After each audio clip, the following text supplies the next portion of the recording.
fulfill our obligations in the community of nations. Give grace to your servant, O Lord. And finally, teach our people to rely on your strength, to accept their responsibilities to their fellow citizens. They may elect leaders that make wise decisions for the well-being of our society. We may serve you faithfully in our generation and honor your holy name. Through Jesus Christ, our Lord. Amen. Say the Lord's Prayer. Our Father, who art in heaven, hallowed be thy name. Thy kingdom come. Thy will be done on earth as it is in heaven.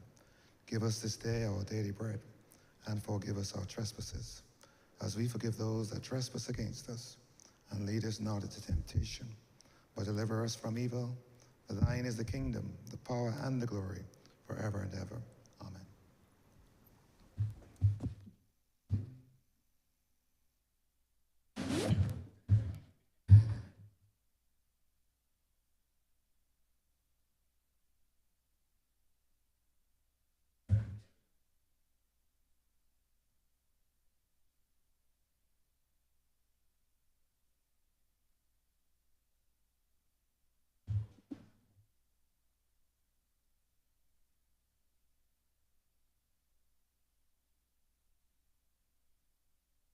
This House is in session.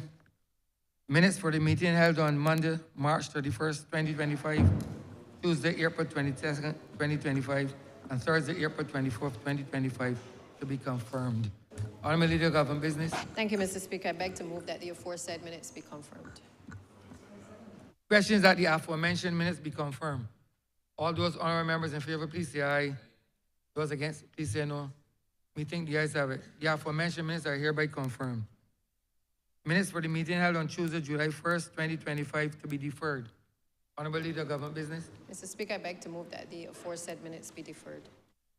Questions that the aforementioned minutes be deferred. All those honourable members in favor, please say aye. Those against, please say no. The aforementioned minutes are hereby deferred.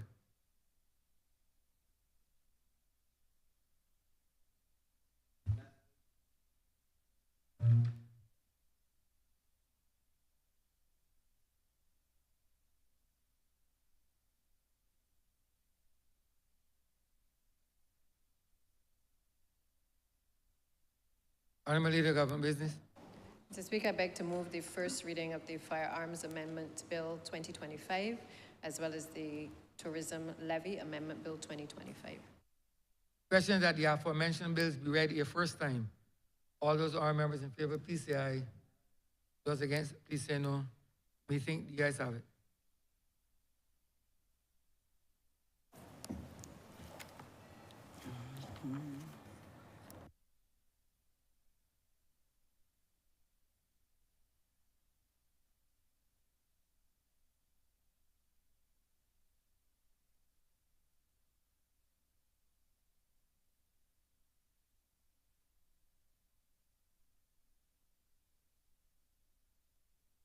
Honourable Leader of Government Business.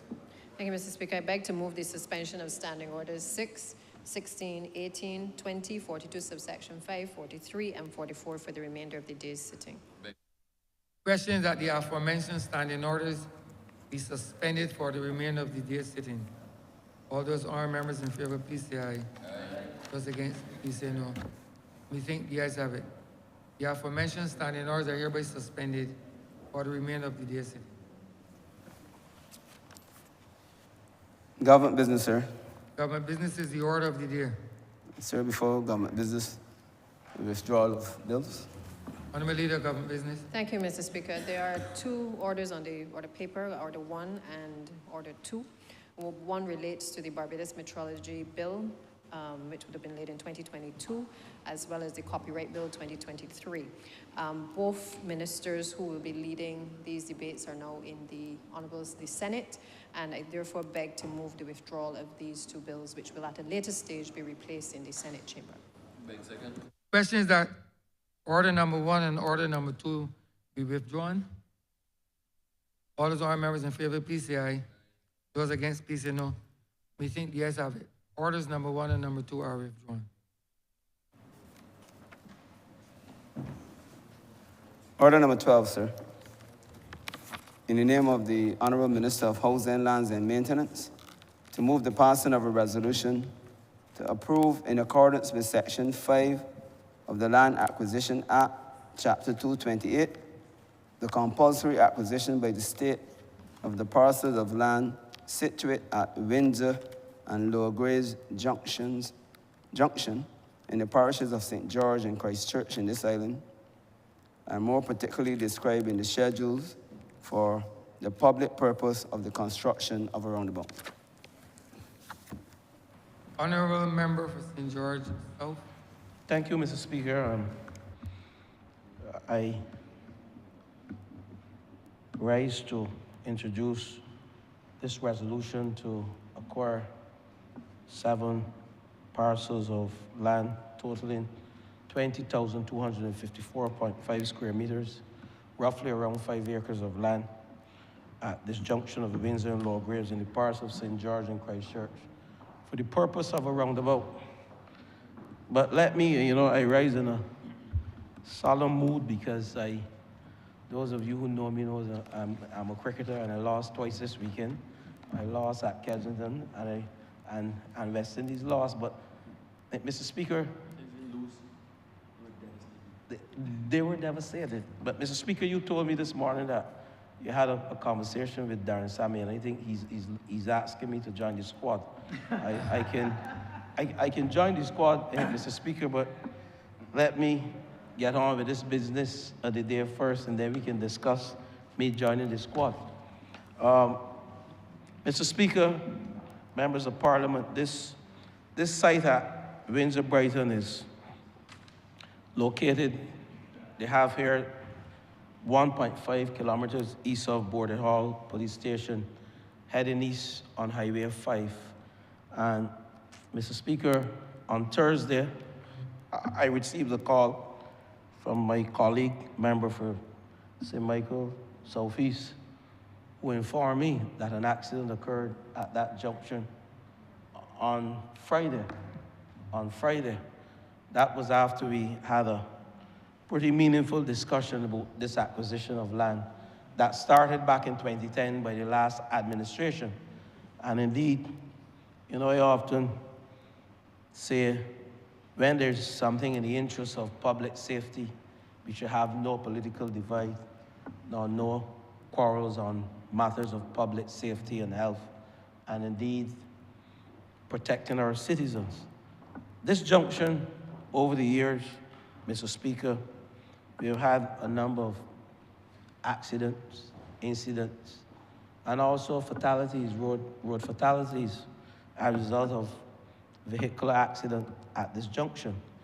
And when you approach this junction, Mr. Speaker, coming from the Border Hall Police Station, as you get to the junction, you have on your left, heading north to Brighton Plantation, and on your right, you're heading to Lower Graves. That will take you to the airport. And it's a very dangerous junction, and I know both successive governments have tried to acquire this land, and this is 15 years we've been trying to bring some respectability to this problem.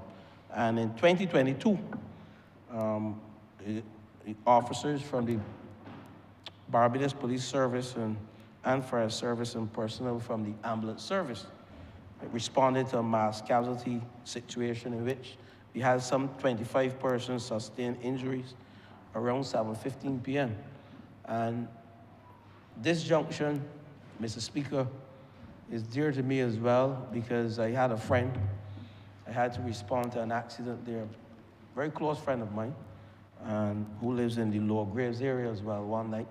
So over the years, we've seen a number of major accidents. And they're not just accidents, because when you have an accident, Mr. Speaker, an accident where you see personnel, not pedestrians, persons in their motor vehicles going on their merry way, and someone comes out from a junction that is blind, we call it a blind junction, coming south from Lower Graves, and they have a T-bone turn to the right, or you can make a left turn, or you can go straight. And that's where the majority of the accidents occur.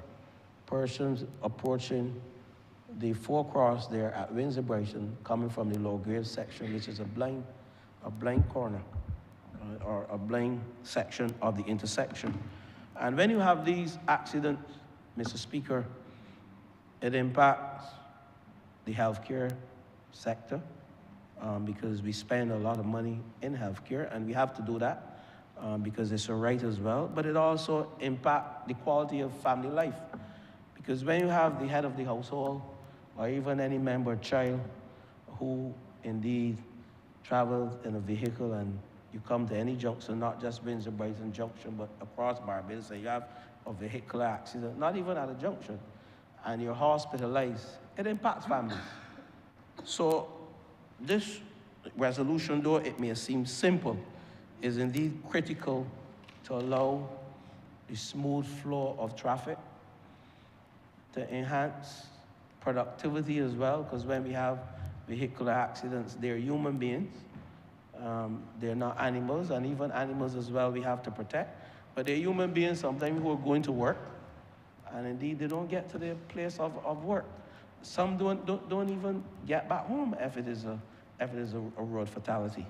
So the importance of road safety to our sustainability must not be underscored.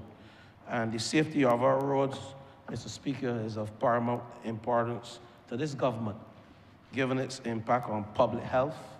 I mentioned economic productivity and the overall well-being of residents and entire communities, because when we have accidents and we have persons from communities, from churches, persons, your neighbor is also impacted.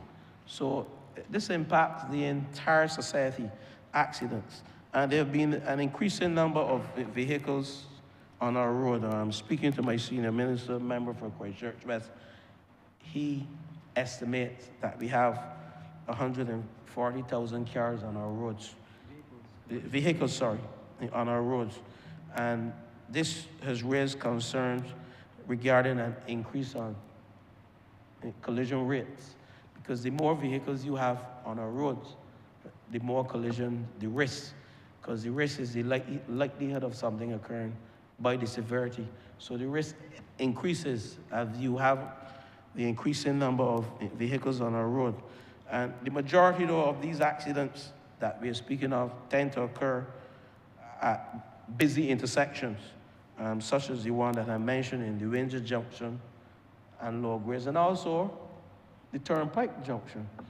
And I can speak to some other areas in St. George. I'm not being parochial here, but when you journey north from the Turnpike and you're heading to St. Joseph, there's the Groves Junction.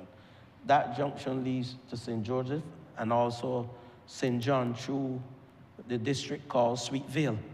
And we had a number of accidents there. Mr. Speaker, I regret that we're going to have to come back to Parliament, because we are actively working on the resolution to approve the land acquisition to have a second roundabout, and that will be the one at Groves. And I know the member for St. Michael Southeast, we spoke about this only this morning, because that one should reach Parliament as soon as possible. I hate to use those terms, cabinet approving and then it reaching Parliament, but that's the truth. We have severe challenges with accidents in those areas that I mentioned, the Turnpike Junction, that is traveling east from Buckley Factory, the Windsor Brighton roundabout that I'm speaking about this morning, the resolution pertains to that, and also the Groves roundabout. All three happen to be in St. George, but I'm not being parochial, but I call it as I see it. We have other areas across the country that I know traffic management plans by the Ministry of Transport and Works are in train to address some of the vehicular challenges that we get as a result of the number of cars on the road, over 140.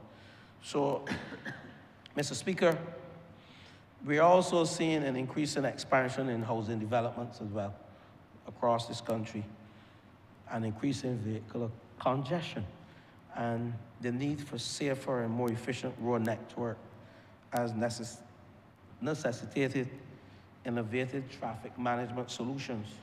And Mr. Speaker, there is a section of this country that I frequent, traveling north, and I know that the former minister member for Christchurch West, it was his view to signalize that intersection. And signalize means placing lights at that intersection. And indeed, I am not the traffic engineer for MTW, Ministry of Transport and Works, but they do their studies to determine what is the most appropriate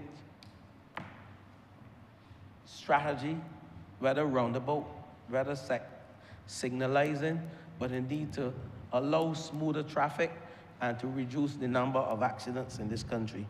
And it can be found, though, that in general, traditional signalized intersection can also contribute to traffic delays and higher accident rates. And while I will not go into my preference of a roundabout versus signalizing, there are times when you have to signalize, and there are times when you have to place roundabouts.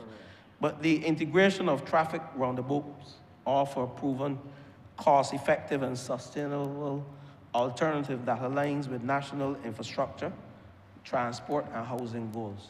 And why I say that? The cost of a roundabout, the long-term maintenance cost, there's no real long-term maintenance cost other than really beautifying the roundabout, which adds to the aesthetics of the community. But we know when you sectionalize a roundabout, an intersection, there's a cost of electricity and there's a long-term maintenance cost. And I'm not getting into the debate, like I said, but I'm just giving you the options and reasons why the Ministry of Transport and Works at times would say to you, we will place a roundabout at this section, or at another time they will say, we will signalize this intersection, and that's their purview, and I'm not getting into that. That's not my forte at this stage. It used to be, because part of my studies coming out of St. Augustine looked at traffic management. And indeed, I'm no rookie to the area, but I vow not to get into that debate today. Only to say that I am happy that this resolution has reached this far to allow the Windsor Brighton and the residents of the area to see an improvement, especially the Lower Graves area. I know the residents of Lower Graves in the constituency that I represent would be happy to hear this morning that we are indeed approving the acquisition of close to 5 acres of land to commence the work on this roundabout. But, Mr. Speaker,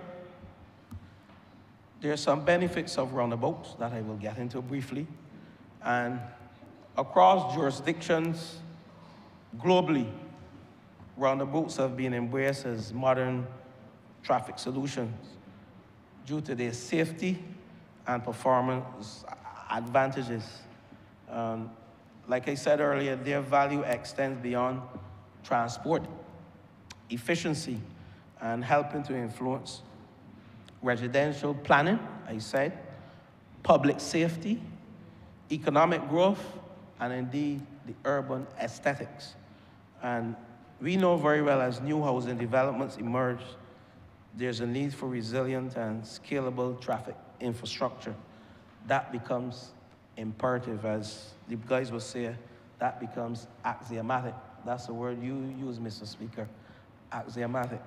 Now, roundabouts are not merely traffic tools.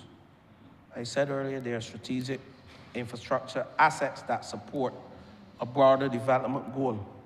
And while, Mr. Speaker, there are no statistics that I have on the injuries or fatalities specifically at roundabouts in this country, I don't have those statistics. But what I can say, there's some benchmark internationally that suggests the improvements in roundabout design and driver compliance could reduce overall collision by about 37%, can reduce injury crashes by up to 75%, and can reduce fatal crashes by around 90% compared to signalized intersection, and that is global benchmarks. And I touched the member for Christchurch West because I know where his preference is. But Mr. Speaker, there is greater need for traffic management in this country. This government has been trying its best to improve traffic management, to improve traffic flow, to enhance safety, and better for pedestrians and cyclists. We have seen a number of accidents increase as it relates to cyclists in this country. There's also environmental benefits for having roundabouts, and I can just mention it briefly.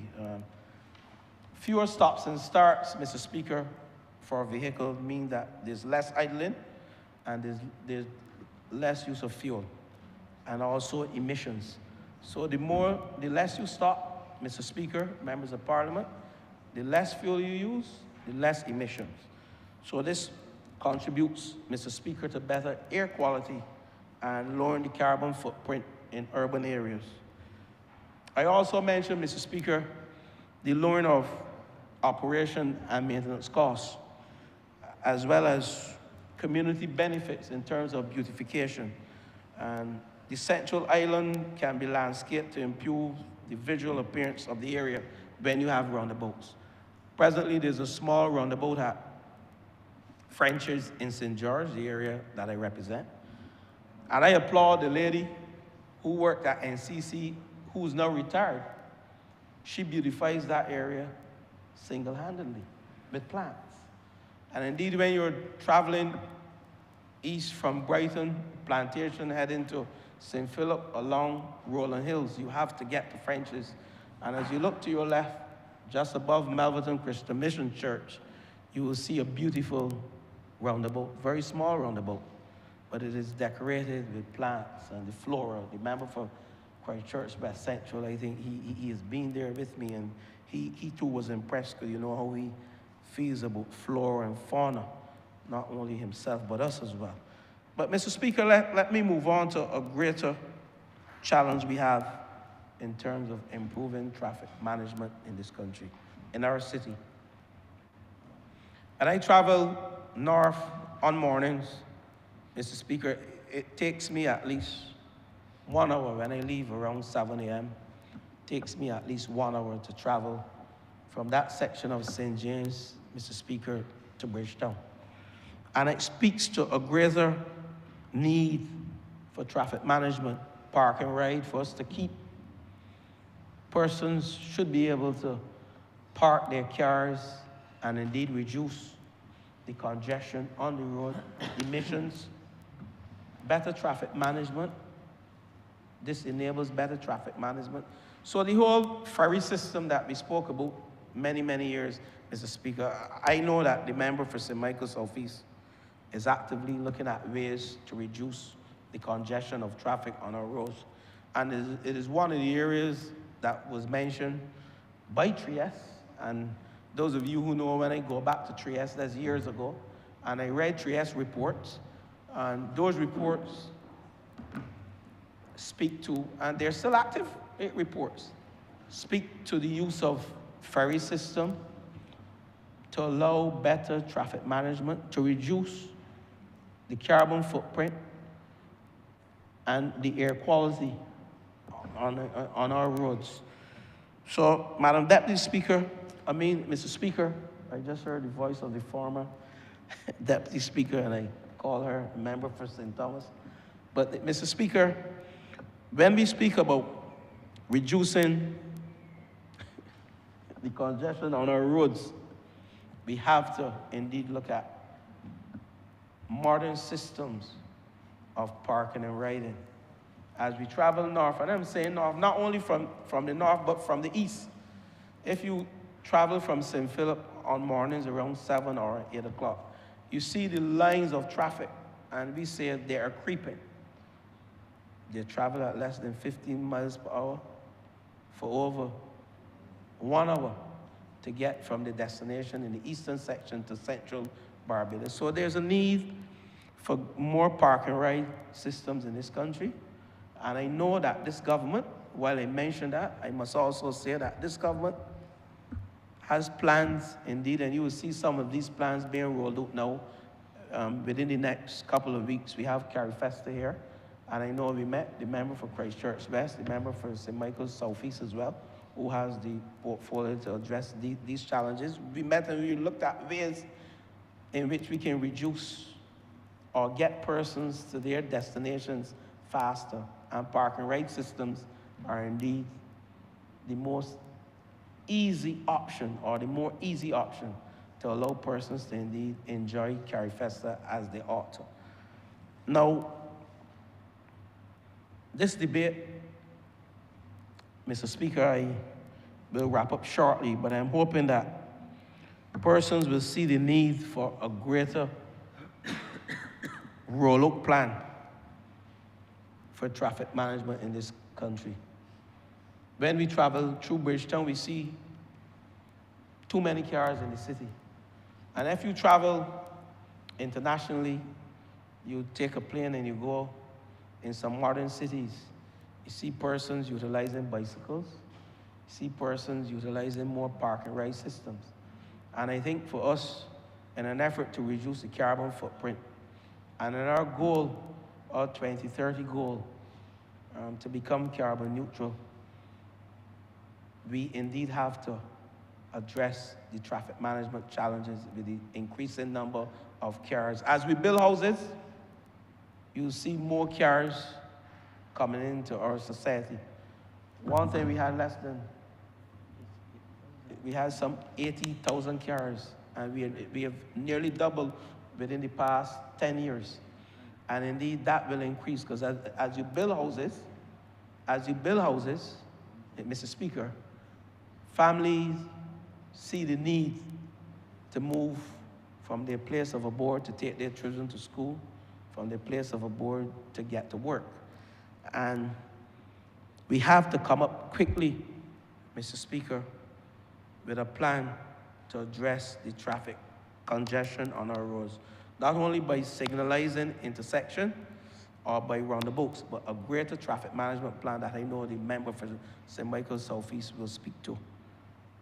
But I will end off by thanking the member for St. Michael's Southeast, who worked with us to get this 15-year project, bring it to some respectability.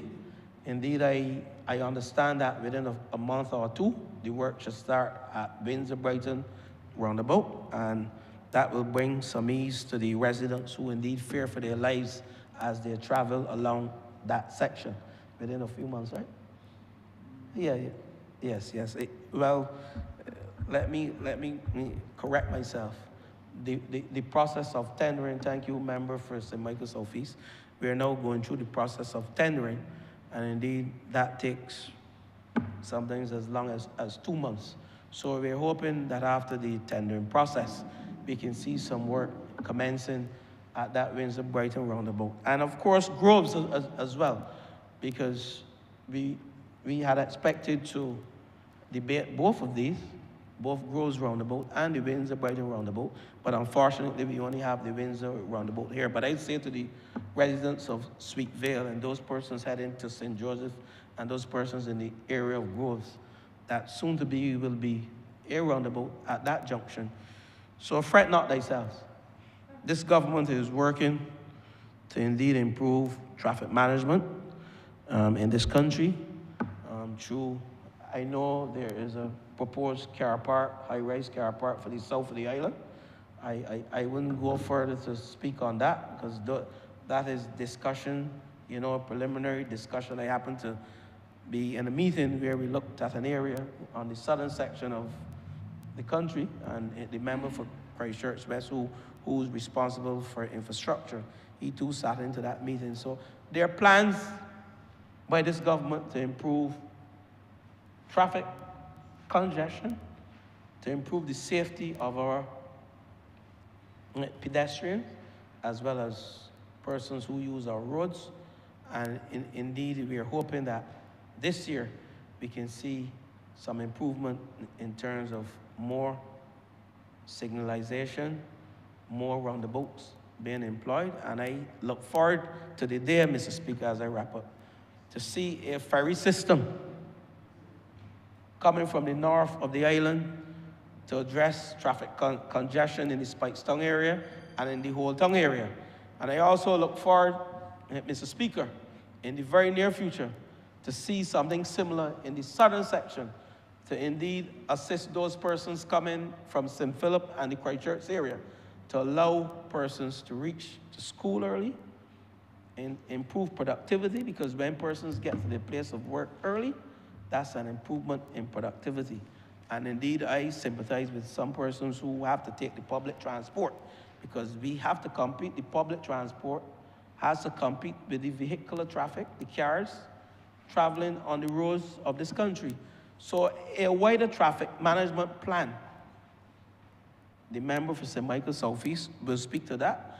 But Mr. Speaker, as I end off, I support the introduction of the acquisition of land into this Parliament. 20,000 is 20,000, to be specific, 20,254.5 square meters, which is approximately 5 acres.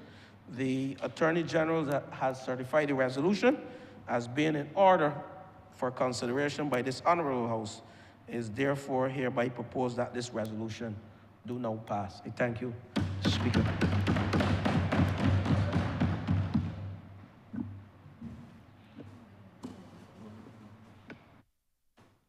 Honourable St. John. Thank you, Mr. Speaker. I fully support the acquisition of this land. I have some areas in St. John as well. But, Mr. Speaker, I rise today fairly angry, first as a father, second as a Minister of Youth, and also as the MP for St. John. Yeah, very angry, because I came here today to represent a young man. A young man, and I can't believe that the leader of the opposition is seriously thinking about running in St. John. I can't. Mr. Speaker, there are 4,264 eligible males in the constituency of St. John. And I'm going to ask my PA to pull this and put it on my social, because this story must be told. And I'm speaking directly to the leader of the opposition. Dear Mr. Thorne, I'm currently facing significant challenges in maintaining communication with my daughter. Honourable member. Yes. Sorry. I didn't mean to call the honorable leader of the opposition's name. I forget that you're not supposed to call names, so I will not. Honourable member, please, Yes. please. I think you Sorry? you need to let the chair speak.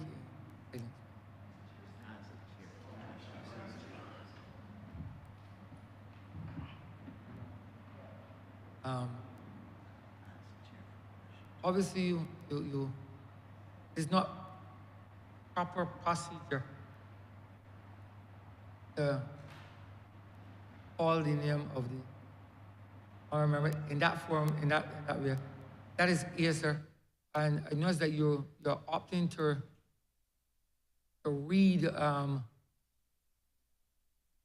this is not permissible as it relates to the standing orders, because I see you're reading a letter or something, honourable member, but you're not so permitted to do. It is against the standing orders to so do. Yes, abide by the requisite standing order. You're not allowed to so do, honourable member for St. John. Continue. All right. Mr. Speaker, so you're saying that I should ask permission to call Adiko Calamore's name? No, but that's not the. That is not in compliance with the standing order. So noted. So noted. So you Mr. Speaker. Hold on, sir. The standing order would permit you to summarize what has been said or whatever. But you cannot address it in that manner, honourable member. You cannot. Thank you, Mr. Speaker. This young man from the constituency of St. John reached out to the Honourable Leader of the Opposition, asking him to use his influence so that he may be able to see his young daughter.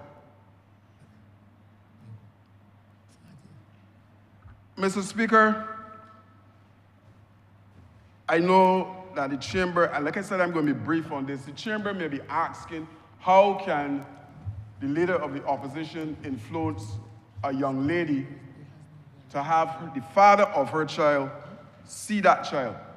But the influence is deep because the leader of the opposition made the said young lady a candidate for the next election. Honourable member, it is not. Honourable member, it's not oftentimes that I would have to interject. But what we are debating here, honourable member, speaks to a specific resolution relative to the acquisition of land as it relates to the construction of a roundabout. So that I believe that any debate from you ought to be centered around what the honourable member for St. George South has led off. I could understand that you might have issues, but there will come a time and place when you can address those issues. That is A, and B, if there is a resolution that might be dealing with something in relation to the youth, it is thereby permissible for you to raise it. But we are debating on the issue of an acquisition of a parcel of land to facilitate the construction of a roundabout. And therefore, I would wish that your speech be centered in that area rather than in another area, honourable member. Thank you, Mr. Speaker. There is a forecross at Messiah Street that the honourable member for St. George South is aware of that is fairly dangerous. And a lot of fathers use this roundabout to go see their children in the area. And I believe, Mr. Speaker, that if not traffic lights, maybe a roundabout should be placed at Messiah Street, because coming from law school, more importantly, coming from Sergeant Street, where fathers live, I'm saying that this is an area that is necessary for us to have a roundabout in this location, because mothers live on the other side as well. And speaking as the honourable member would have mentioned, this is a serious matter, because in a response that said in another place that I'm a father too and I love children, I'm saying that this should be made safe for families, nuclear families, father, son, daughter to traverse. And this is one of the problem areas in St. John. In addition to that, Four Roads is also a problem in terms of if you're trying to exit the Four Cross at Four Roads, coming from Mount Tabor, it is problems. Another area that fathers traverse as well.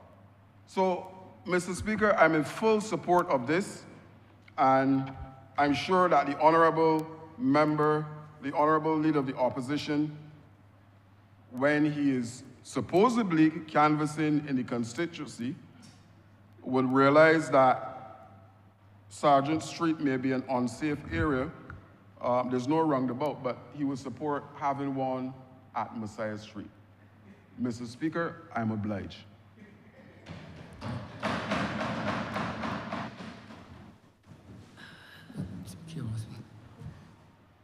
Honourable Member for St. Philip West. Mr. Speaker, I ask for the brief opportunity here to give my support to this bill, to this resolution, which would acquire the lands so named in the resolution for the purpose of building a roundabout. And sir, those particular pieces of lands to be acquired are actually button-bound on the constituency of St. Philip West, which I have the opportunity to represent. And I could not let this bill go by without saying how much desired this roundabout is right there. I also wish to add, sir, that there is just up the road from where this roundabout is proposed to be built. There is an area where a little girl got knocked down last year, and she was hurt significantly. And I have to say that my constituency's office, we have been speaking with the member for St. Michael Southeast, who also has a responsibility for the Ministry of Transport and Works. And there is a crossing that is to be put near the bus stop where the little girl got knocked down. It is a thoroughfare, sir. And I believe that with this roundabout, we should not only think about the traffic flow at the roundabout, but we should think of the traffic flow going into the roundabout, where people make the street going straight up from Brayton, coming all the way down, a thoroughfare in a significant way. I believe that we need to put crossings, not just here, but generally where people are more likely to cross, usually near where bus stops are, that kind of a crossing and care for traffic management will ensure that persons are safer. And it also encourages motorists to yield, because when they can anticipate where that crossing is going to be, many of them will adjust their speeds. And so, sir, I give my support to this bill because of its contribution to the flow of traffic and traffic management that is much needed in the area.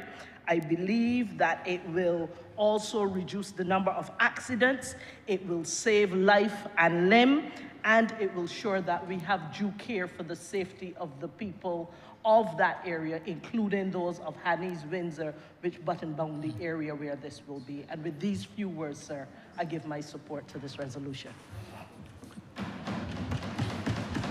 Honourable Member for St. Michael Southeast. Thank you, Honourable Speaker. I too rise to support this acquisition by the Honourable Minister. As he would have introduced the resolution, he spoke to a number of, I think, months of running his ministry down and himself to get us to this point today. And ironically, on the last Thursday, we were finally able to get the acquisition before, the resolution before the cabinet. And Friday afternoon, I was on my way to get my hair cut in St. George, and I had the misfortune of having to turn around because of the very sad accident at Windsor Brighton. I don't want to say what my message to the Honourable Minister then said, but I was most grateful that at least we had taken the steps over the last few months to be able to get the resolution before Cabinet, and certainly that there were no casualties as a result of the accident. I do feel the misfortune, obviously, when accidents of this nature happen, particularly at junctions that have been long-standing and problematic across the country. And it is certainly not lost on myself or certainly the Cabinet or the other members of the ministry when we know that there are areas where there needs to be some adjustments or there needs to be some design work, but it feels sometimes that you haven't moved fast enough to be able to ensure that the designs are done or the tendering has been completed. So I do accept that from 2010 when this would have started, and I think the Honourable Ministers indicated, obviously it has straddled both administrations, so this is, again, not a debate of pointing fingers, but I think that this speaks to a process that really has taken far too long in bringing this issue to this place to be able to do the acquisition.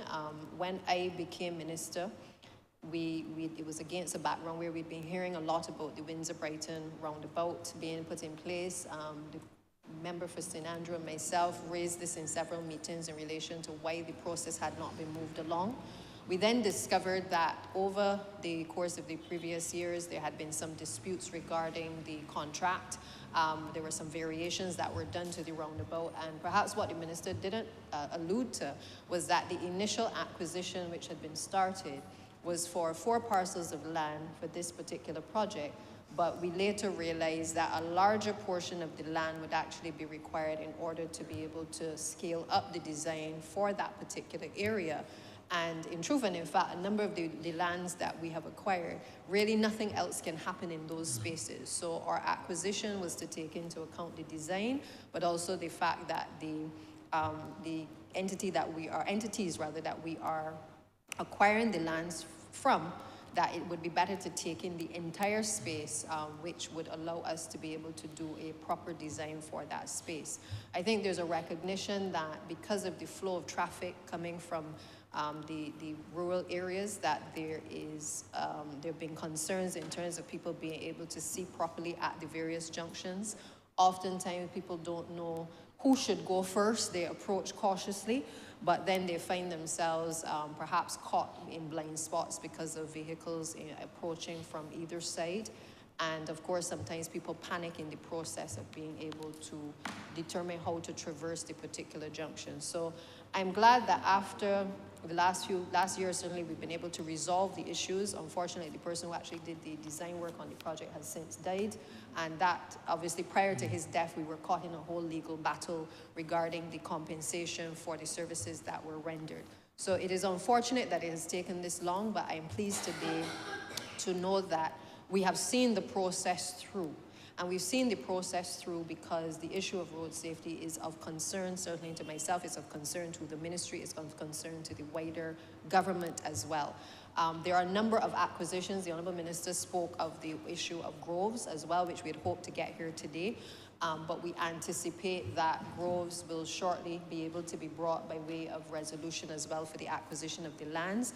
That will also involve the Sweetvale Road design as well, because we're not just going to be doing the groves area in terms of the roundabout, but it has also led us to improve the conditions of the road in and around the groves area. And that groves project, we estimate at this point, in addition to the roundabout and the improvements to the road, is probably going to be around about a $5 million in terms of the project.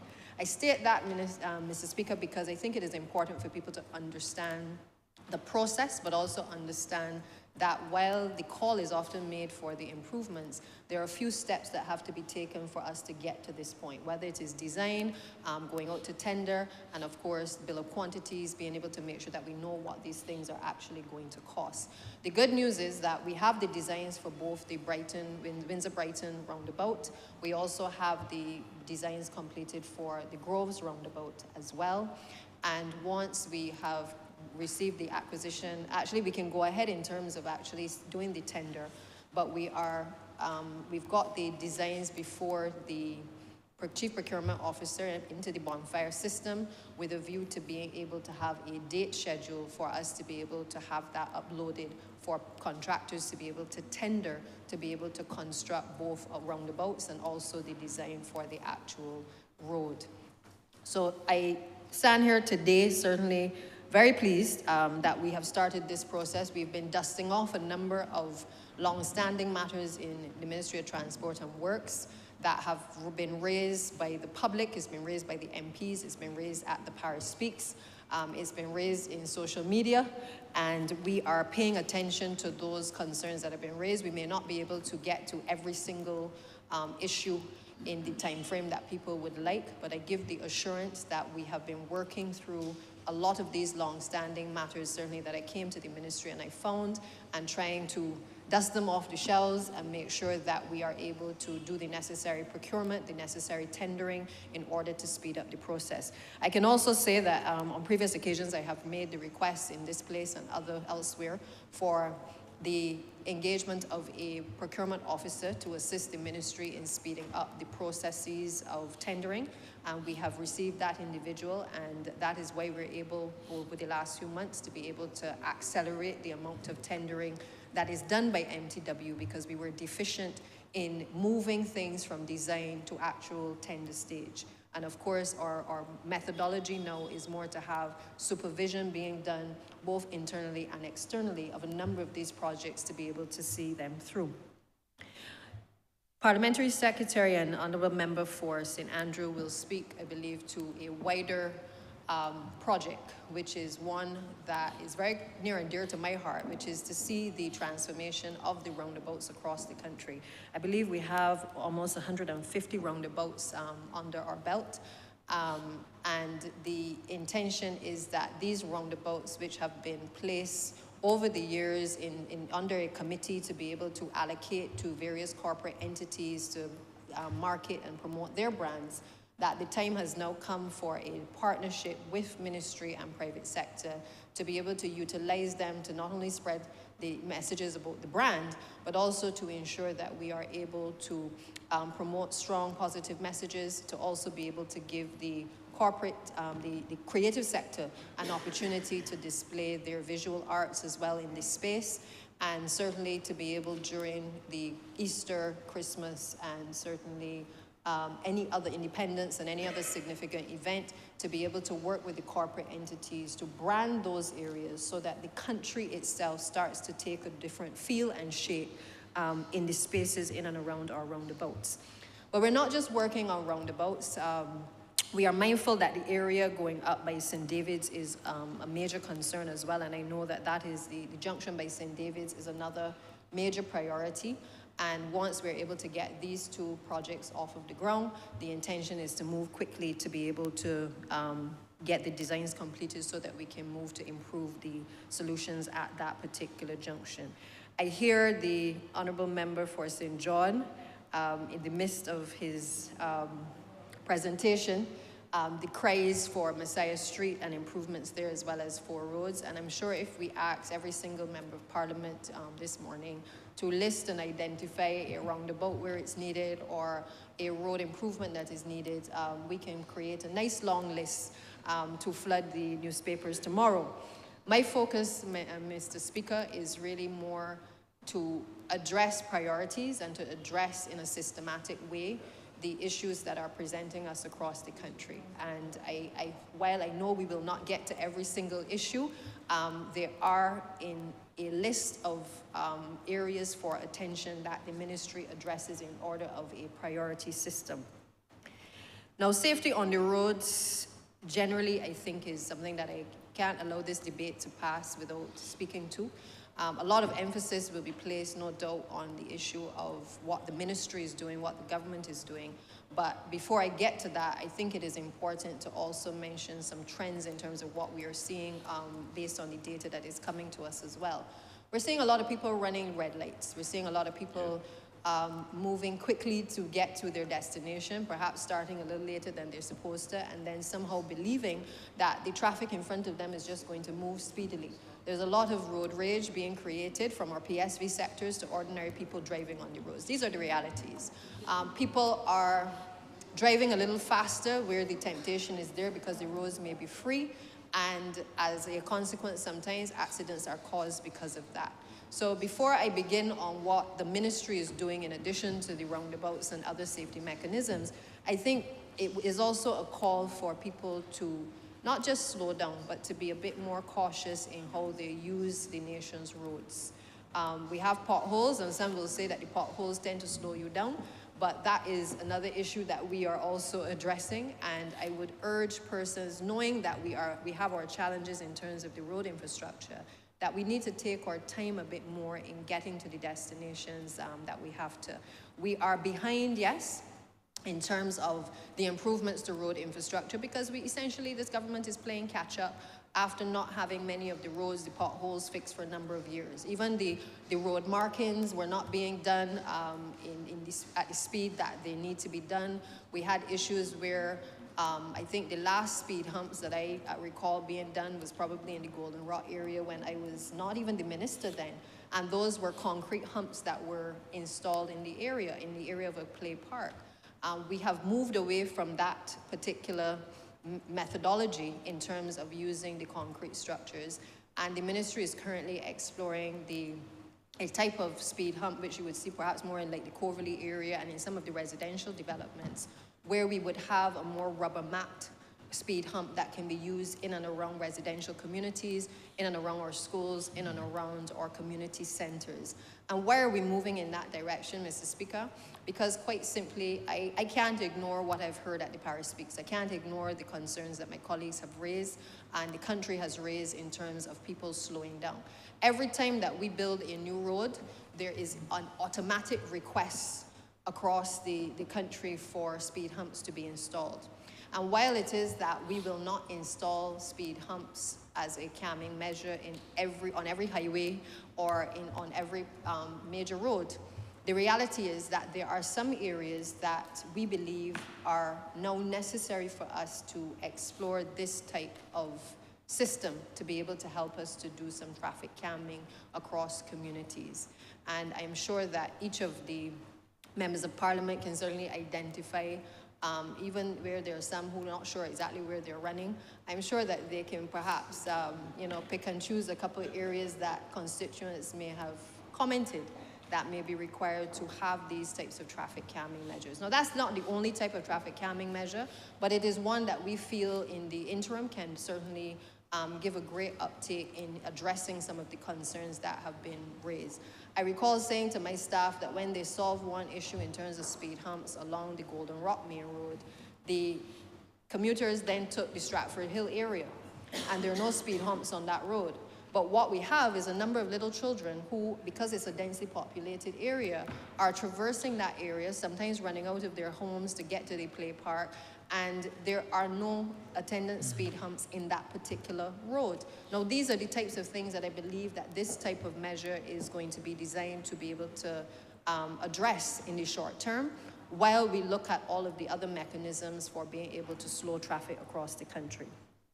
The other area is in relation to streetlights. I haven't heard anyone mention it as yet, but again, streetlights is also another mechanism that we have used and continue to use in relation to road safety. Now, our relationship with the Barbados Light and Power allows for us to be able to indicate to them where the areas are that we would want to see additional lights on poles. The ministry has also explored the issue of the solar lighting to be able to address the blind spots that we have in a number of areas. And in recent times, we have also had the Barbados Police Service raise with us a number of specific roads and areas, corners and stuff. Not only that we as a ministry have had to designate resources to clean, to ensure that people can traverse easily and people can see what is happening in their communities, but also they've highlighted the need for street lights to be in place in some of those areas. So our approach going forward from a road safety methodology is really not just to have the traditional lighting and improvements in traditional areas using the lights from Light and Power, but also to have a program which allows for us to be able to use the solar lighting within the inner communities and even on the roads where we have been building out. So for instance, you may start to see some within the Scotland district because we are spending a lot of money in the Scotland district making improvements to the road infrastructure.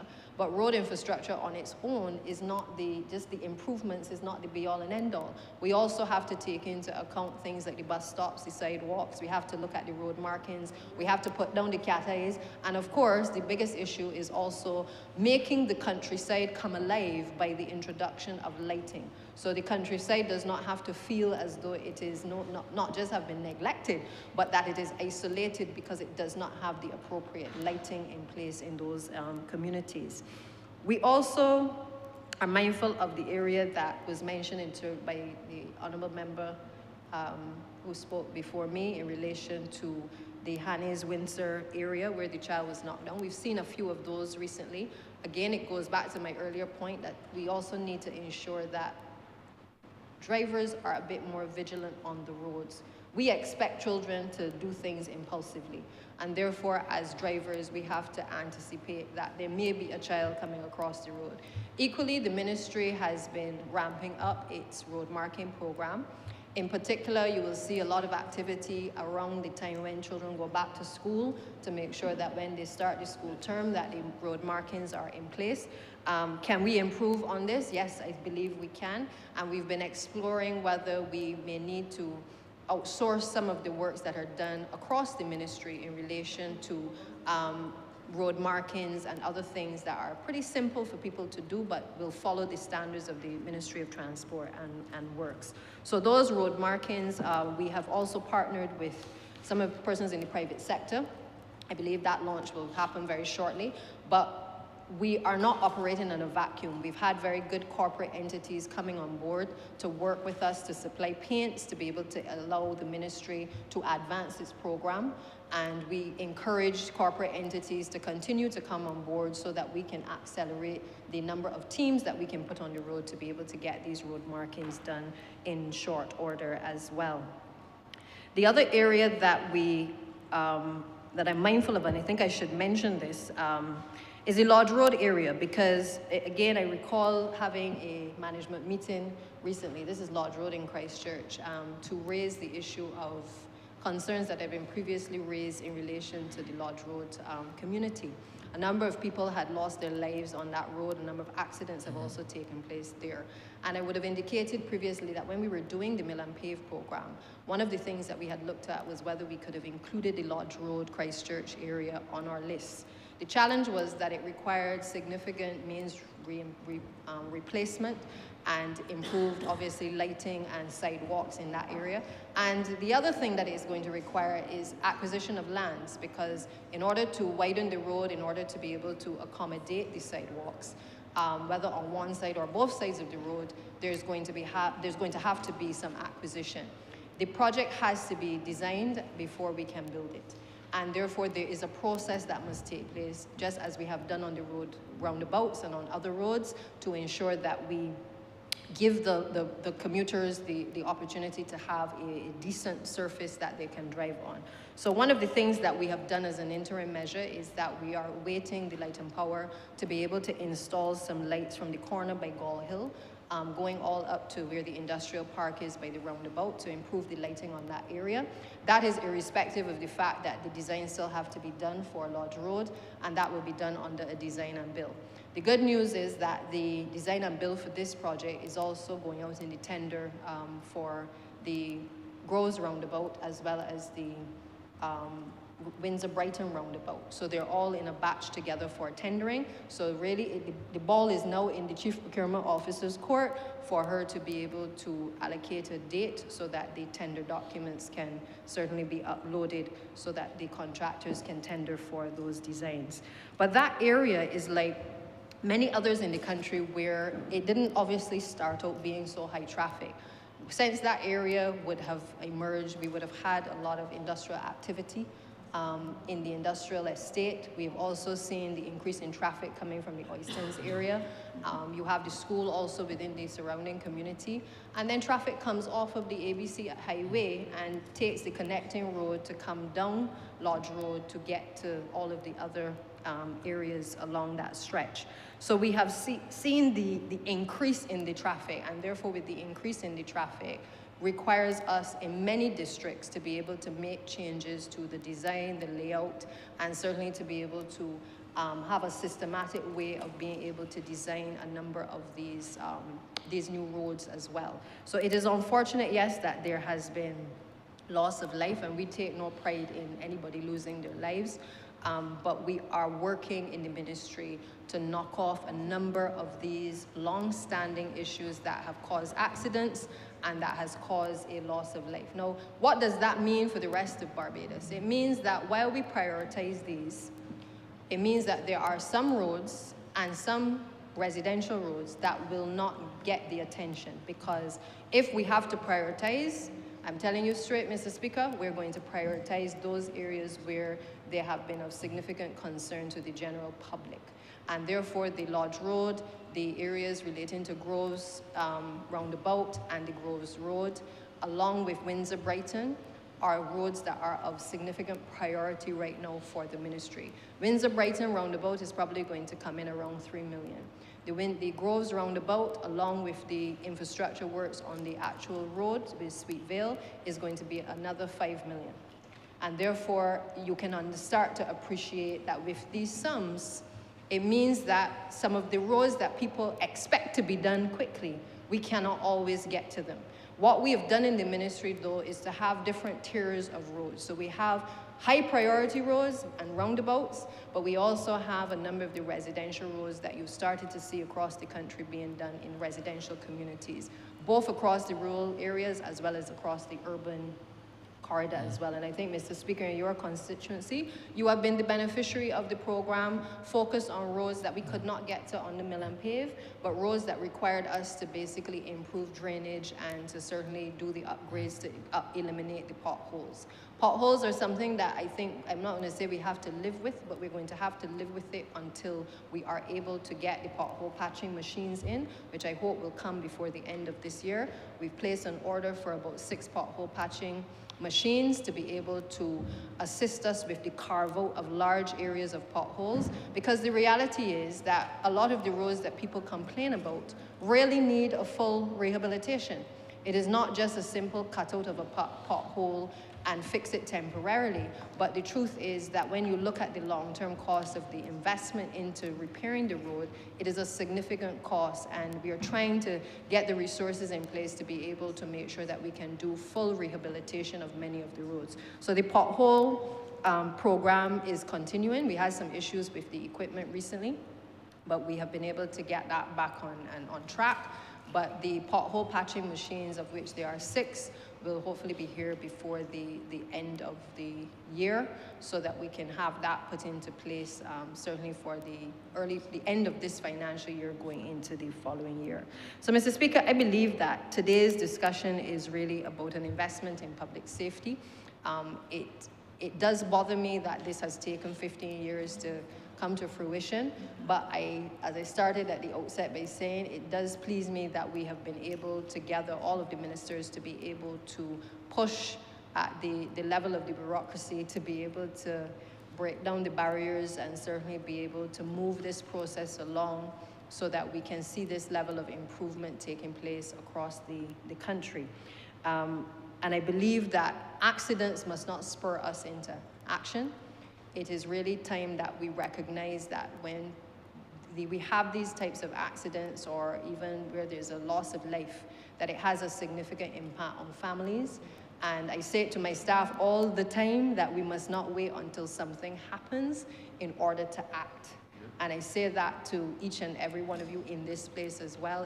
Too often, we take too long across ministries to communicate with each other, to push the processes along. Meanwhile, we're getting the phone calls saying that another accident has taken place or another person has lost their life. It is not fair to the families, and I do feel that we are making some inroads, but we still have a little bit more of some roads to travel to be able to get us to where we want to. The final point, Mr. Speaker, though, is that on the issue of the wider traffic management, yes, we've been exploring the issue of the park and ride. Park and ride has been a discussion that has been going on for a long, long time. And we have identified areas where we would want to do the park and ride. Perhaps the cricket exercise at Kensington Oval would have sparked the relationships between the various entities to flesh out how we can better improve the park and ride situation. But there's a reality. However many cars we spoke that we have on the roads, Bajans are not putting down their cars unless they know that there is reliable transport system to get them to and fro. So let's talk it straight. You drive on any road across Barbados and you will see majority females. Drive on the highway, Mr. Speaker, and you go up the road. One person is driving the vehicle, and in many cases it is a female behind the wheel. Therefore, it says to me that women in particular will not put down vehicles unless they are comfortable that a bus will come on time, a ZR will come on time, a ZM will come on time. And those are the improvements that we're trying to make to the public transport system. Obviously, you're dealing with a system that has, I would have to say, has been allowed to get away with murder for a long time. But we are trying our best with the introduction of mass transit over the next few months to be able to arrest some of the issues that have been plaguing the system for a long time. The disorder that we see on the roads, we're trying to address that now. There'll be a public education campaign launching shortly in relation to the PSV sector, because safety is not just about speed humps and street lights, but safety is also how the people who move people across the country behave in relation to our roads as well. And therefore, it is not lost on us that while we have tightened the rules of Transport Authority and tightened the teeth that they have, we also now have to make sure that people understand that their consequences must also have actions as well. We've been working behind the scenes to deal with the issues with the PSV operators, and some have been compliant. Others, I think we now need to ramp up and allow everybody to be a part of understanding what is expected from our drivers on the road. I've seen a number of the practices where drivers are not wearing shoes, the appropriate shoes, despite the regulations speaking to what they should wear. And I just want to signal that we are coming after them as well, because it cannot be that you are disregarding basic rules in regards to safety. I can't drive in my car with my slippers on, and I'm not going to drive barefoot either, because I understand that there's a danger, not just to me, but to other road users as well. And I believe that if you are carrying having in your custody ordinary Barbadians traversing across our roads, that there are certain basic things that we need to make sure happens. I always say that without order, there will be disorder. And therefore, we will work with the PSV sector. The associations have been very cooperative, and we will continue to work with them to make sure that we're able to arrest some of these practices that have arisen in our society, that perhaps are just a microcosm of what is happening in other parts of society, but we will do our part from the Ministry of Transport and Works as well as Transport Authority to arrest those issues. But to the wider point as to whether people will put their vehicles down, what the government has been doing is ensuring that we have the additional buses. So we have increased the fleet to 89. We still have some challenges. And why do we have challenges? We have challenges, Mr. Speaker, because we don't have the full complement of the buses that we really need in terms of our electric bus fleet. We have another 35 buses on order, and they are due. They're in production right now. They are due to arrive in the island in December. When those buses arrive, it will allow us to now top up the existing complement and hopefully then be able to address a number of the shortfalls that we're seeing across the entire country. But we are working to get to the point where we can reduce the concerns and the bugbears that Barbadians have been experiencing, especially in our rural districts where I know that people have felt forgotten for a long time. Lastly, I would just mention that on the issue of safety, I've spoken before about this issue of bridges, for instance, where the 1984 Didier study spoke to a number of the bridges across the country which were in dire need of repair and certainly maintenance. Apart from the Scotland District project, which, as you know, is a $230 million project which is underway. We've got about 16 projects in progress, about 16 million of that having been spent to date, and works are continuing across the rural parishes of the country. We also have bridges within that project that are being redesigned and rehabilitated. But we have also taken it upon us in the ministry to be able to identify a number of bridges across the country that are also in disrepair. Because imagine you had a study done in 1984 and then no maintenance program being put in place since 1984 to now in any significant way to be able to clean and clear around the bridges, to make sure that when people are hiking, that the areas that they're hiking in and around are safe. Some of these bridges are connecting bridges that bring communities together, and we recognize that there have been challenges in terms of being able to maintain and repair these bridges. So what have we done as a ministry? We haven't simply posted on social media as others have done to create fear and alarm in the minds of ordinary Barbadians. We have determined that in order to correct the problem, that we had to engage the expertise to be able to make sure that we can assess the bridges again, bring it up to date, make sure that we know where these bridges are in terms of geotagging, put the maintenance program in place for the bridges as an interim measure to make sure that we know where they are, we can clean in and around them. And the member for St. Andrew is also working with the team at the University of the West Indies to be able to do a kind of sideline project which allows us, because we recognize that this is also part of our heritage, to allow for the identification and information about these bridges across the country.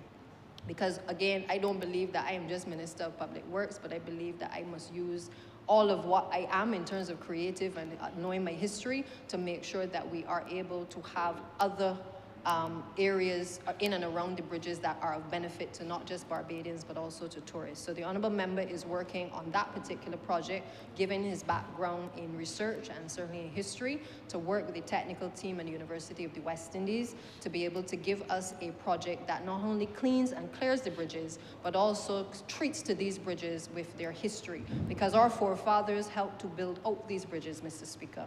And I believe that there must be a recognition, if you get the opportunity to see some of the handiwork and the work that has been done in and around them, it is something that I believe that we ought to highlight and certainly to cherish wherever we can in terms of the preservation. So that project is ongoing. We've also gone further afield to make sure that we've engaged expertise outside of Barbados to look at another 16 bridges. And those bridges, we've already gotten 3 designs back from the contractor. We are reviewing those designs now, but areas like Dodds Bridge, I think the one up by the Fun Ranch, and others, we have started to look at those where, again, these are areas where the public has said, in every parish speaks, that we have issues in these areas, and we are taking them systematically to be able to address each and every one. So with those few words, Mr. Speaker, I reiterate that this is really an investment in public safety. I would want to thank the Honourable Minister and his team member for St. George South for taking my phone calls at all kinds of hours to be able to move this process along, and certainly for the work done by the former ministers to be able to move the process along. But we're really glad that we're at this point where we can not only do the acquisition of these parcels of land, but also that we can move to the tender stage on not just this, but also all of the other projects that have caused Barbadians a lot of hurt and pain as a result of accidents and certainly loss of life. With those few words, Mr. Speaker, I'm obliged. Honourable for Christchurch West. Thank you very much, Mr. Speaker, and I thank the other members for giving way to me, to give me an opportunity to join in this debate, as I have a funeral that I have to go to quite shortly. Let me first say, Mr. Speaker, that I completely support this resolution. It is absolutely important and long in coming that we were able to put the appropriate measure in place at that junction. And let me say, Mr. Speaker, this road traffic improvement, and as the acting Prime Minister said, investments in road safety is not sexy or exciting. It's not sexy or exciting to the average person. But it becomes exciting and sexy when one of your family members is involved in an accident at that location or any of those locations. It becomes important and exciting when a family member loses their life at a location. I've lost 2 family members on the roads of Barbados, Mr. Speaker. Road safety is always paramount in my mind. Deborah Clark and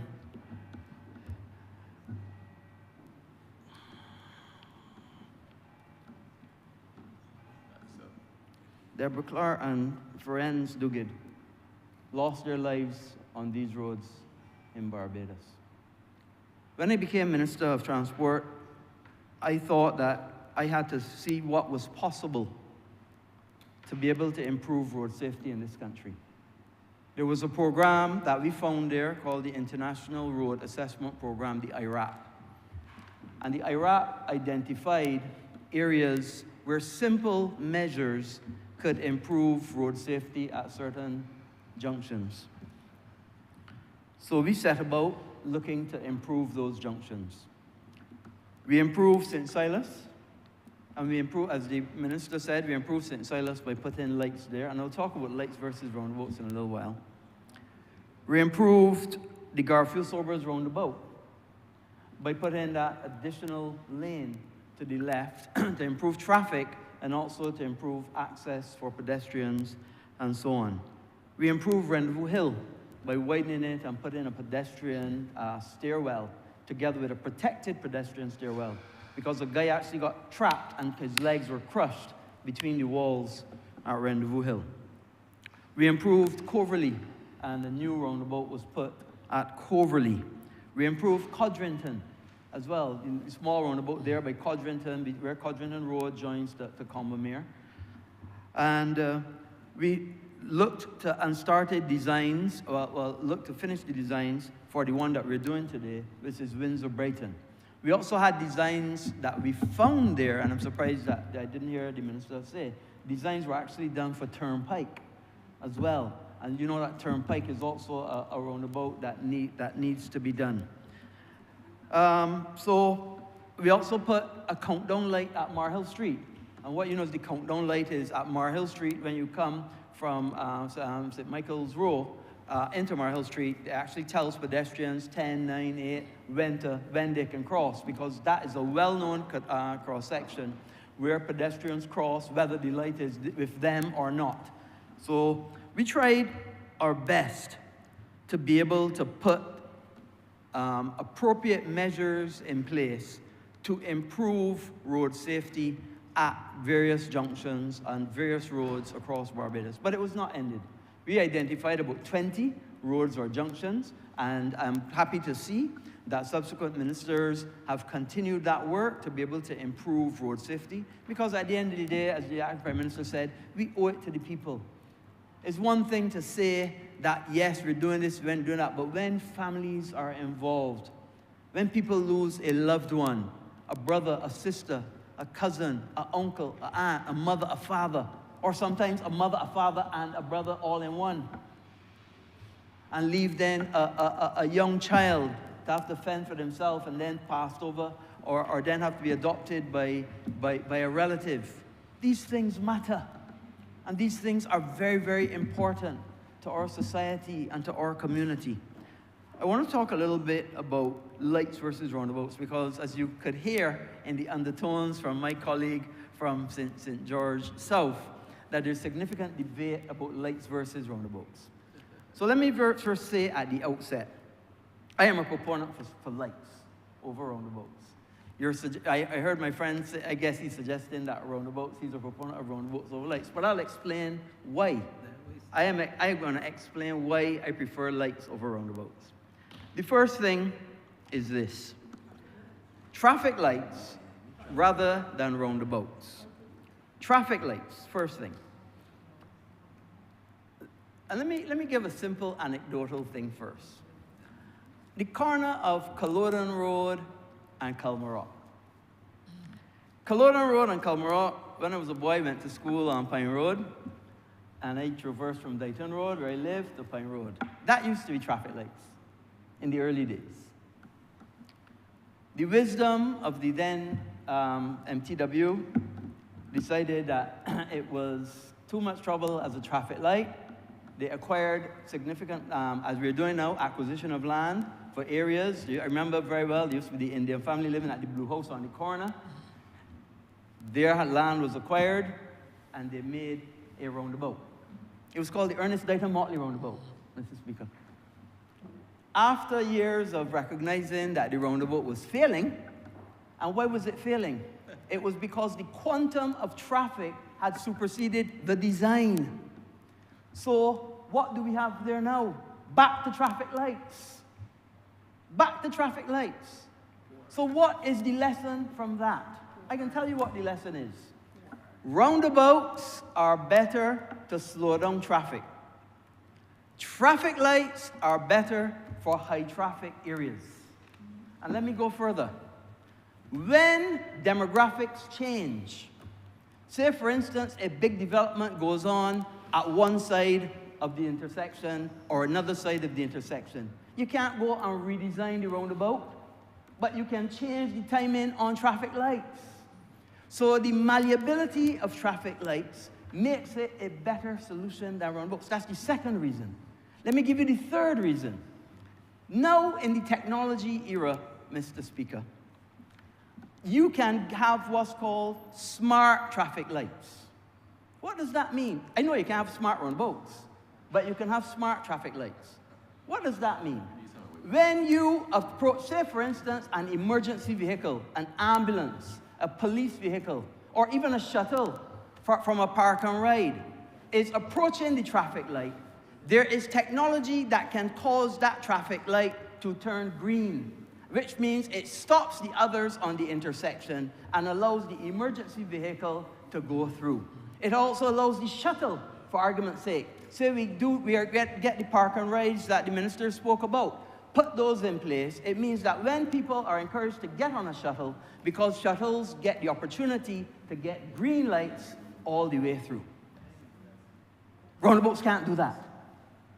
Let me give you another reason.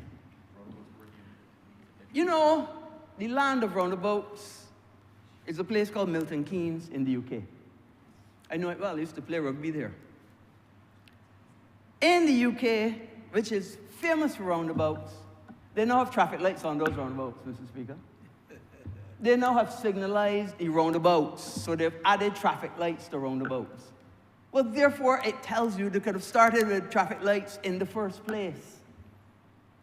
So, of course, I am not a traffic engineer, but I have recognized the benefits of traffic lights over roundabouts.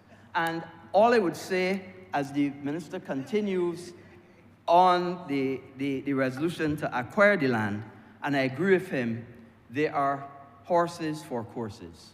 In this particular instance, I fully agree in a roundabout, and I'll explain to you why. Remember, I said traffic lights are for high traffic areas, roundabouts are to slow down traffic. This particular intersection is not high traffic, it is high speed. So a roundabout here is absolutely the correct design for that location. That's the first thing. The second thing, there's something called sight lines. And I'll give you an example. I'll try to make it as simple as I can. Normal cross intersections, perpendicular like that, are amenable to either roundabouts or traffic lights. However, this particular intersection, the sight lines are bad. It means that it is not a normal 90-degree forecross, but is in fact an X. What does that mean? That means at certain places when people approach the intersection, when they look left or right, depending on where they're coming from, they have to look past 90 degrees. And having to look past 90 degrees means that your sight vision or your sight lines change, and it makes it more dangerous. And this is exactly the reason why this area is begging, and has been begging for years, for a roundabout rather than a traffic lights. And also one of the reasons why it is important, because it's caused so many accidents in that area, because the sight lines are bad. So, although I am a proponent for one, I do accept that in one case over the other, it depends on each particular situation. But if there is a toss-up between 50% roundabout, 50% traffic light, I will always come down on traffic lights. So, Mr. Speaker, this is long in coming. It is absolutely essential. There are others that need to be done, as we mentioned, especially Turnpike. Turnpike is becoming a problem from a traffic point of view as well. It is dangerous because of the sight lines, because it is not a forecross in the true sense, and it is important that we get these done and get them done quickly. Because this administration must recognize, and has recognized, that traffic has become an issue in this country. Partly because of the quantum of vehicles that we have on the roads, and partly because of the design of Barbados. And let's get real. The British designed Barbados in a system of what we call spoke and hub. So 7 spokes, highway 1, 2, 3, 4, 5, 6, 7, coming down to the hub at Bridgetown. Not the best design. In fact, they themselves are not recognizing it, and that's why in the UK, you have the M25, which is a circle going around. You have the North Circular and the South Circular, which is, again, circles going around. The circular, or the way of getting around in those areas, is better than a spoke and hub. Because what a spoke and hub does is it draws everything down to a focus at the hub. And this is why we have that long traffic problems in early morning or evening going on the way out. It's better to have a grid, because a grid doesn't focus into the hub like how our current design does. But having said that, we recognize that we have a traffic issue. We recognize that we have to do something about it. Park and rides is one thing. Sharing rides also. Having times when today I drive, tomorrow you drive, the next day another person drives. Sharing the rides as well is another opportunity. And we have to look at new and innovative ways. Staggered times. I remember when I was a minister, I spoke about staggered times for schools. And we have to get back to that, to look to see what we can do, what innovative and new things we can come up with to improve traffic and improve the lives of the people of this country. With those few words, Mr.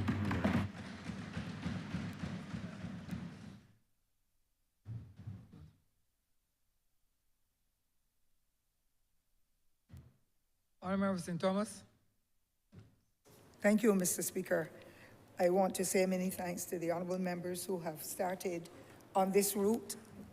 I know what I want to say may last for 2 hours, but I know the time is limited, and therefore I wish to indicate and support much of what has been said here this morning. I intended to come with a parliamentary question, I must tell you, at some point, but now that I am getting so much of the ideas coming through and the plans the government has at this level, I really am very happy. I want to indicate from the outset that there are needs for more roundabouts in Barbados. But I speak specifically to St. Michael and St. Thomas. There are other areas, but that is my role here today, where when we get by Kelsey Supermarket, the lines are as long as taking you all the way back up to the junction coming through from Cambridge Road. It is a dangerous road. It needs a traffic light urgently. I also want, Mr. Speaker, to indicate that at the Kelsey Junction, right coming through from Huddersfield turning, around the airport Huddersfield turning, there is so much congestion and so much danger because people are coming right out of the roundabout, coming from Waterford End, and the speed with which they are coming, you have to literally steal out to get out. I'm surprised that more accidents aren't there, and I think urgent consideration must be taken in respect of that general area coming through from Baby's Lane and coming all the way down by Kelsey's. That is a death trap that needs to be addressed, and I'm glad that the Honourable Minister in her presentation spoke about it.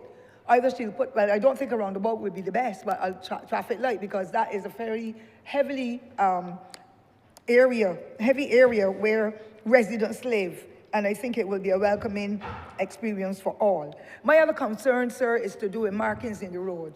And I believe that we need to do like some other countries where we're using paint, but the paint is not lasting. Even on the road that has Barber Green done, I call it Barber Green, or they paved the Barber Green.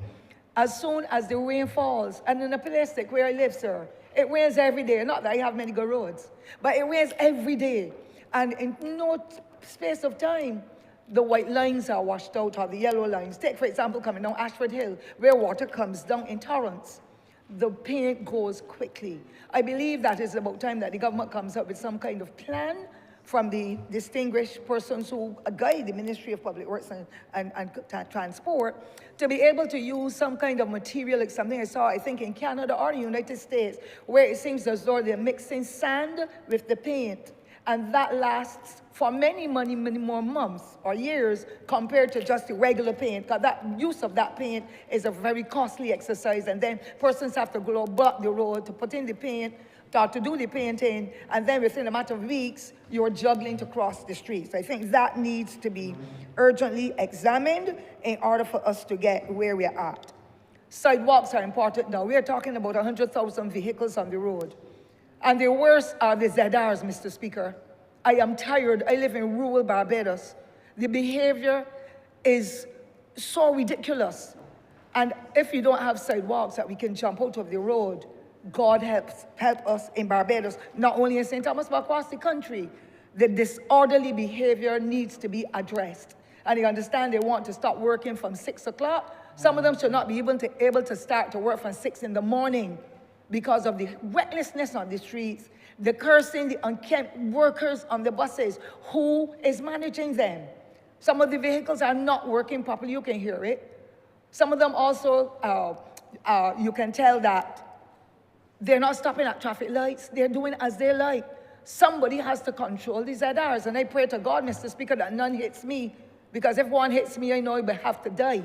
Because I know that I will have to retaliate in a way that is not what is natural for me as a loving, kind person. I have a difficulty, Mr. Speaker, the loud music and the dirty lyrics. And they're always off route. So even the Sturgis route now is one of the worst that you could ever want. And to hear of school children who, when they get in, they don't take the bus fare from the school children. They're telling them they have to pay full fare, if not get off. Or they're putting out little children and putting in adults in order to facilitate the traveling for that adult. And little children are knocking all around the road. It is wrong, and we need to address it. This country is going down a terrible road with those public service vehicles, particularly the ZRs. But I wanted to say, Mr. Speaker, let me get to St. Thomas, because I might have to call that now lost to a mass. With the challenges that we're having, and I must tell you, the Honourable Minister has been trying, and I must thank sincerely the Permanent Secretary and his staff who did a tour with me 3 Fridays ago. And they actually saw. I understand that in St. Thomas it rains every day. And therefore, we're going to have lots of water. The drainage is poor, and so bridges are being damaged. There are many challenges. But I want to indicate, Mr. Speaker, I believe that more can be done for us in rural Barbados where it rains every day, and there are not proper channels where the water can go off the road and make life better for us. Yes, I have gotten some improvement, but it is unsatisfactory at this time, especially now that the road is closed at the Bridgefield area, and people have to be juggling all over and to go through those dark roads, not even a tower light to go through Vaucluse, Mr. Speaker. So you can imagine me going to a little fair, going to something wherever in the night time, driving as a single woman. And then I have to go through those lonesome roads, 3 and 4 acres. So, 3 and 4 miles of darkness, and it really is not accommodating at all. The people in the parish are extremely upset at the way it is being done. And therefore, I want, Mr. Speaker, to indicate as well that there seem to be no synergies with the agencies that offer services to Barbados. I know in the past, and a Barbados Labour Party administration under the Honourable leader from St. Peter, now deceased, Mr. Speaker, there were arrangements for the road works, the water authority, the light and power, the persons dealing with gas and telephone. When they were finished digging up the road, doing whatever excavation, somebody from the Ministry of Public Works and Transport had to be there to make sure that when they were finished digging up the road, that at least the road was being resealed, and there were always separate funds available to be able to cover back those areas that were open up. Now, Water Authority is doing as it likes. Every day there's another opening, but no closure to it, Mr. Speaker. I can tell you, Mr. Speaker, sir, how angry I am. I am really very, very angry at what has happened Tuppence and Halfpenny Gully, as well as the junction leading to the post office at St. Thomas. March was 3 years, Mr. Speaker, that they started to build up a wall, build up what would have been rock surface that was cut to make a sidewalk, so people going Lion Castle and those communities can get in with safety because it is a bus route. Mr. Speaker, till today, it is not completed yet. All of the cans are there. You're not seeing anybody on the job. And I'm forever grumbling and calling and asking. Nobody can answer me. And I'm extremely disappointed with how we are operating as a people. I am not saying that the people in the Ministry of Public Works are not doing their work. I am saying the supervision is the problem. And therefore, I would wish for something to happen as soon as possible and make sure that there's some officer or some officers in the Ministry of Public Works who, when the telephone company is going to dig up, or the water authority, or whichever entity, that those people come back, because it's always in the money in the budget. And if they dig up the road, Mr. Speaker, and displace people, they should be able to use their budget to come back and reseal it to make safety on the road for all of the road users. I also want, Mr. Speaker, to indicate that there are other challenges. Even the telephone company now, where there are vines growing on them that they're reaching down to the ground. And I can carry you now, Mr. Speaker, to the junction of the Vault Road and Carrington's Village. You cannot see ahead. The transport buses are passing there. Every tree and every piece of wood is just destroying the roof of the buses or the trucks or whichever other vehicles are tall like that. So where are we in this respect? And I hurt because it is happening under our watch. And it's not because the workers are not working in the ministry. It is because somebody has to be assigned specifically responsibilities or a team to make sure that that aspect of it happens. I also want, Mr. Speaker, to talk about the lighting, because we're in rural Barbados, so we hardly have any lights. But when you go down that Lancaster Road, Mr. Speaker, from St. Thomas Parish Church all the way down to nearly St. Lucie, it is the poorest lighting you could ever want, or none at all. And for many, many kilometers, there is no lighting at all. When people get off the bus and working in the hotel, and they have to walk down to go down through Lancaster, to get down through Morgan, or they have to go to any of the communities, it is stark dark. They have to ask families and friends to come and meet them at the bus stop because of the darkness. I believe that we too in rural Barbados deserve the benefits that the rest of this country receive whenever it happens. My other request, Mr. Speaker, first, sir, is for an urgent light. I've written a question on it, not a parliamentary question, but a question as a resolution in another place, because when you get to the Warrens Polyclinic area, there are 3 pedestrian crossings. One nearest to when you come out of Warrens, coming to the Polyclinic, and the traffic is flowing there heavily. I don't understand why Barbadians don't seem to understand that you slow down when you come to a roundabout. And right by that roundabout, there's a pedestrian crossing. By the time you get to the Polyclinic, on your left, if you're coming from Jackson, there is another pedestrian crossing. And then when you go to where the ZRs will park illegally, there's another crossing. For me, the crossing that is closest to the roundabout, coming from Huddersfield, turning and coming down, or coming up from this section over by the, I'm trying to remember the name of the roundabout now, but if you're coming in from Redmond's Village, there's one coming towards town, those pedestrian crossings are too close. No, the ones bringing you to the same Warrens Polyclinic. And I'm making that case because I request traffic lights to be placed there. At Warrens, nearest to where the junction is, after you pass Warrens entrance, there is a bus stop. The bus stop and the pedestrian crossing are almost simultaneously working together, which is against any practice at all. But if a traffic light is put there, as soon as you come out of the roundabout and you come to pass the entrance to the Polyclinic, then put a pedestrian crossing there. A pedestrian crossing is there, but hardly anybody respects it. A traffic light or a light like the one you put by the schools, where that light flashes all the time, because you're talking about individuals who come with walking sticks. They come with wheelchairs. They don't have anybody to bring them. Somebody assists them to get over the bus or whatever traffic they're in. You have some who have prostheses.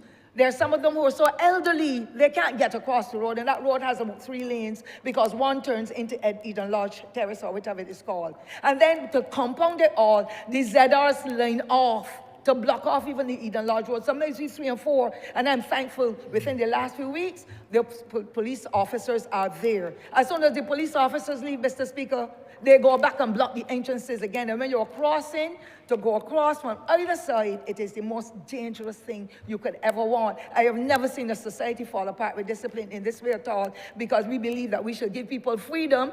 And when you give them the freedom, the latitude, they can do as they like. We have to bring back law and order in this country if we are to continue to live safe and well. The other thing I want to say, Mr. Speaker, is to do with the bridges. The honourable member would have mentioned that in her presentation. I have about 6 bridges in St. Thomas. Again, I want to thank the permanent secretary and his team. I drove in a vehicle that was like a ZR the last 2 Fridays. And I was really very happy that I was accommodated. The honourable minister gave the permission, because St. Thomas hardly has 3 roads now to lead to our houses. And it really is heart-wrenching, Mr. Speaker. You are living on a section different from mine. But where we are, Toppings and Hampney Bridge is ready to collapse. Endeavour Bridge broke about 10 years ago, and the last administration brought in the workers, and we thought that they would have fixed it. People who are living in Lancaster, Mr. Speaker, if there's an accident in there, there has been recently, nobody can get out if they're living beyond that. Because the Endeavour Bridge that would have taken you off to the Hyman Hill Road to get out as an escape road, that is no longer there. I want to recommend, Mr. Speaker, sir, that we get it back, because that is what will help to ease residents, that they can get to work, that they can get to wherever they have to go, instead of being marooned in the village that they were born and raised in. That is another matter of concern that I would like to see, Mr. Speaker, come to fruition. Now, we have problems with bus stops, but you know I live in the heart of Barbados, Mr. Speaker, and when you trample the heart, you take away the whole body. I have places of interest there, Mr. Speaker, that were there in existence before me or you, or even perhaps this Parliament, for the beginning of Barbados. And Mr. Speaker, the signage is the worst. So you talk about Wexman Hall Gully, you talk about Harrison's Cave, you talk about going to the Flower Forest. And every single one of the signs is no longer in operation. So you can't see a sign saying Allen View anymore, or Harrison's Cave, the eighth wonder of the world, or whatever was there before. And I'm not saying again that the persons are not doing their work. I believe that there has to be segmentation of community, of not just community groups, because people in the community at Allen View are top of the line when it comes to Harrison's Cave and so on. But because of the signage that is so poor, can you imagine visitors coming to the island, Mr. Speaker, and rambling, going all the way down Springvale, St. Andrew, when they want to get to Harrison's Cave, because the signage is gone and nothing has been done over the years to be able to treat to it. And the same thing with if you want to go to the Flower Forest. Now, Mr. Speaker, I'm going to conclude in a minute. There are too many challenges, and there is nobody to give us the answers in the way we would like. People living in Jukes tenantry, and the horrible condition of the roads, Mr. Speaker. When I came through down to the bottom of Asheville here this morning, there's enough water that a Mini Cooper would not be able to pass through it. And the same thing is happening across the parish. And I know that this is God's rain, yes, but drainage. How can we get the wells in the parish, across the island cleared when the wells are no longer holding any water, because St. Thomas is a parish where it rains every day. I believe St. George has the same situation. It's not a problem because we're glad for the weather. But I believe that something better has to be done. And my final comment, Mr. Speaker, we have so many plantations in St. Thomas that are out of operation. And the hurtful thing is that when we started to mechanize the stick sugar industry, all those plantation owners across the parish determined that what we had as gutters alongside the road to take the water off to go into the various, in the gutters, into certain aquifers, like if you were talking, coming down through Rugby to come down to Bridgefield, there was a very deep area there where the water will channel its way all the way down through St. Michael and wherever. Mr. Speaker, every last plantation owner at that time infilled every gutter. No wonder why the Honourable Minister now has to be sending back. The bitumen is being lifted off the road every day because there's no way for the water to be channeled. And it is so unfortunate that we have to be suffering in this way all the time. For me, those drains, those gutters should be dug up, and the same plantation owners should be having to be able to work, to pay towards having it done, instead of the poor taxpayers. The government is paying through its nose, through ordinary people, the janitors and the persons working on the same roads and stuff, and it is their funds that are going in to help to upgrade these roads and these facilities. And I believe that there must be some arrangement. When you talk about Vaucluse Plantation, when you talk about Canefield, and these are people that all have millions of dollars, they're not doing anything about it. When you're talking about all the ones over in the St. Joseph section that is adjoining St. Thomas, when you're talking about the ones that are coming down through Hopewell, everybody, and that is why the water is now running on the highway and ripping up every piece of tar or bitumen that has been used, or Barber Green as it may be called. And therefore we need, as a government, to call in all of those plantation owners that would not even grow anything but grass that is wild all over the place. The trees are joining into one another, They're not, even some of them have taken up the 6 foot or 4 foot position that should be for pedestrians, like in rugby. Anybody walking on rugby ball, Mr. Speaker, will get destroyed. I know that the buses are not going through there, but except to Charlton and Bridgefield, any resident living in 40 acres suffers. Any resident in Dings Village suffers. And that happens not only in St. Thomas, it's across rural Barbados. And therefore, I believe that we need to have some town hall meetings, not only with residents, but with business people, those people who own the plantations that perhaps are not even paying any taxes either, where the trees are taller than this building and impacting on others. I believe that we have to have community dialogue with all those property owners and others to be able to come with some resolution as to how can the residents of these parishes be safe as they travel to and fro, whether it be on foot or horse or vehicle or whatever the situation is. And so I would have taken the 2 hours, Mr. Speaker, because I've shortened what I want to say, but there's so many challenges that I did not know where to start. And I also want finally to say to the residents, not only of St. Thomas, but across Barbados, when you repair your house and you see a ravine, or you see some kind of depression, you don't just take the galvanized that you don't want, or the wood, and put it in it, because that is another artery or tributary where water has to go in order to get into the aquifers. A lot of communities are doing that. I should not have said finally, Mr. Speaker, because I need to just say at the end of it, Vaucluse Road, where the Ministry of, no, not just Transport or what's now, the Ministry Clean and Green, Environment, was forced, Mr. Speaker, to go into the Vaucluse artery. Shop Hill, Vaucluse, the same Hangman's Hill, the same Jack in the Box Gully and Grandview, to go to remove hundreds of tons of things that are illegally dumped. They cleaned it up for the motor rally just last month. Removed all of it. I have all the photographs and everything, Mr. Speaker. Would you believe, Mr. Speaker, sir, mattresses, all the old stoves and the equipment in canteens or in hotels lining Vaucluse Road again, Mr. Speaker? It is hurtful, it is shameful. Where are we going with the free education? When we know that when that illegal dumping is taking place, it's going to harbor vermin and so. And unfortunately, some of the people who are removing that kind of refuse from the places are being paid for haulers to dispose it in the mangrove landfill. Every road in St. Thomas now, Mr. Speaker, sir, that is a road that would not be having houses and so all through jukes, the mattresses, the old stoves, the old fridge, on top of Shop Hill, every little artery that you can see as a carrot road, Mr. Speaker. I want for the health inspectors to continue to do their work. I had a visit with them too, and they did a fairly good job. But I want all of the synergies to come together.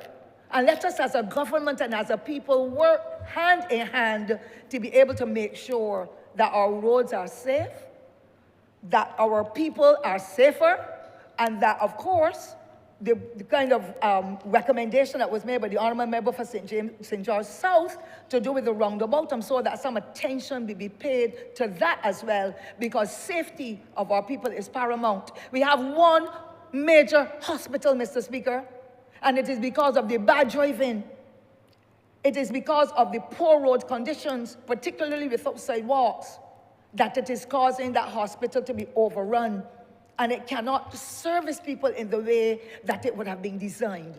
We need, as a people, to come together. Yes, we do the community speech and so, but we need to come together and send forward resolutions and see how best we can work together for the services in Barbados, not only to be put in St. Michael and Christchurch, because those are tourism areas, but rural Barbados, St. George, St. Andrew, St. Thomas. Yes, the elements will impact on us because the rain falls there every day in those parishes.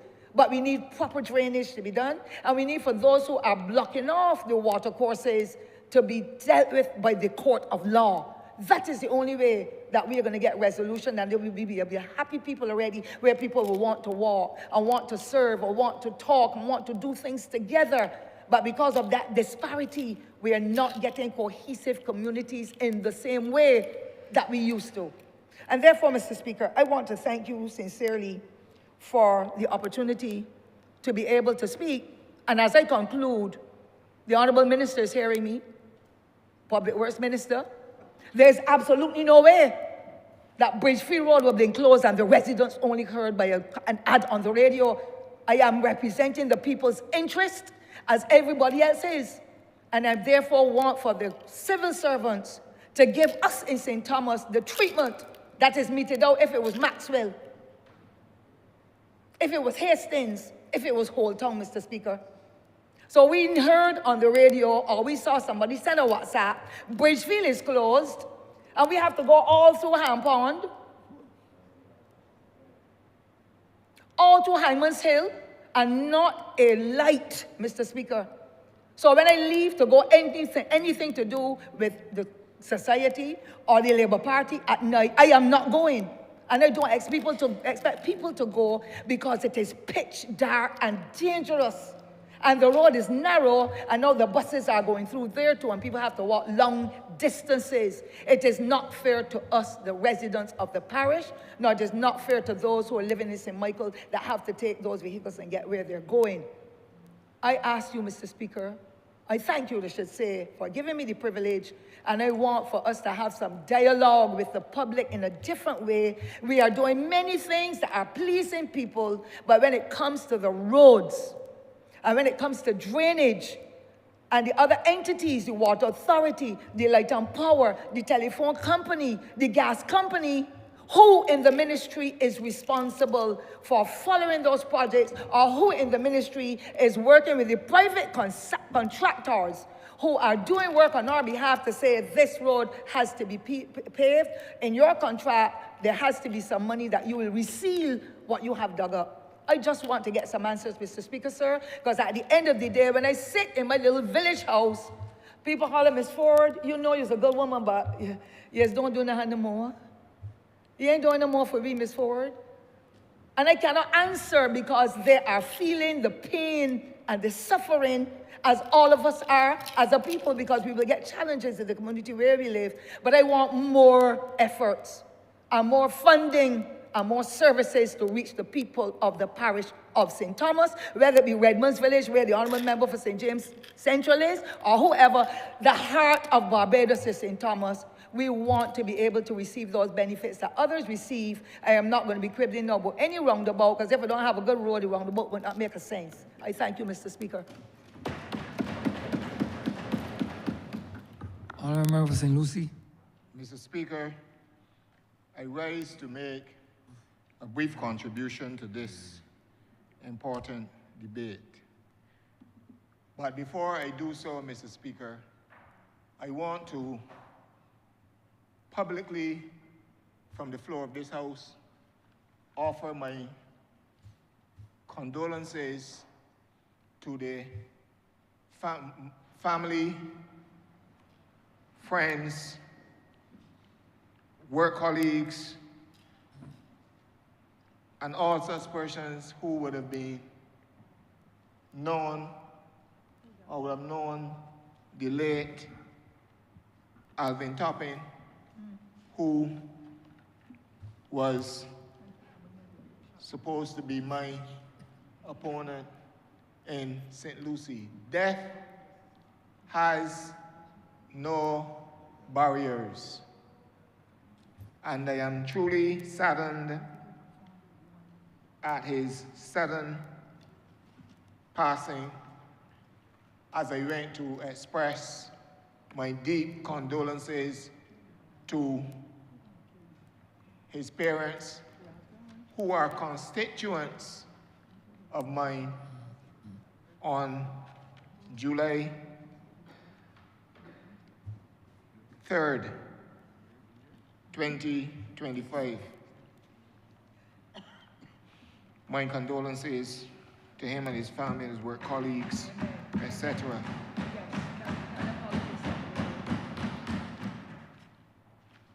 Mr. Speaker, I entered this debate to briefly support the resolution brought to this honorable chamber.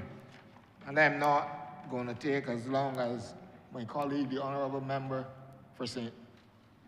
Thomas, who has some very copious notes made, and who made a very valuable contribution highlighting the issues and the problems that we in that represent rural constituencies face from time to time. And I can identify with a number of those things, those matters which she raised. Mr. Speaker,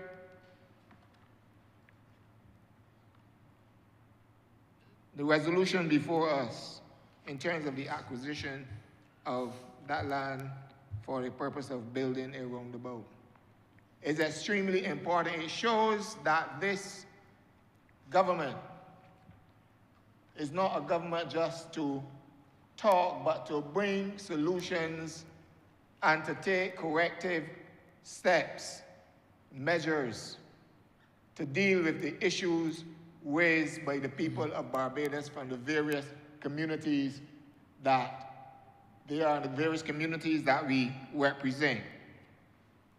We hear the people,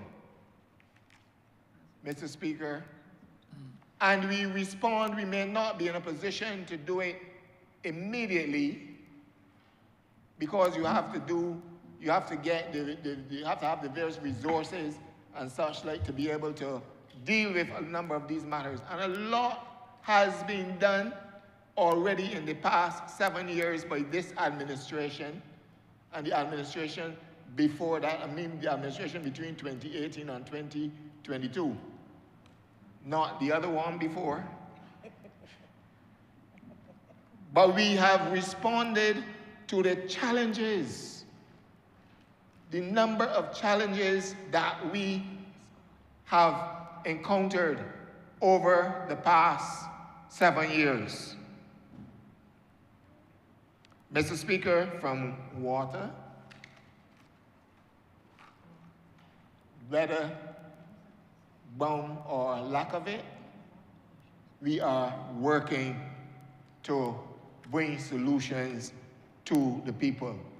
And if there's one who can talk about water and water problems and situations in this House, Mr. Speaker, it is the honorable member for St. Lucie, because I have had my fair share of dealing with the challenges and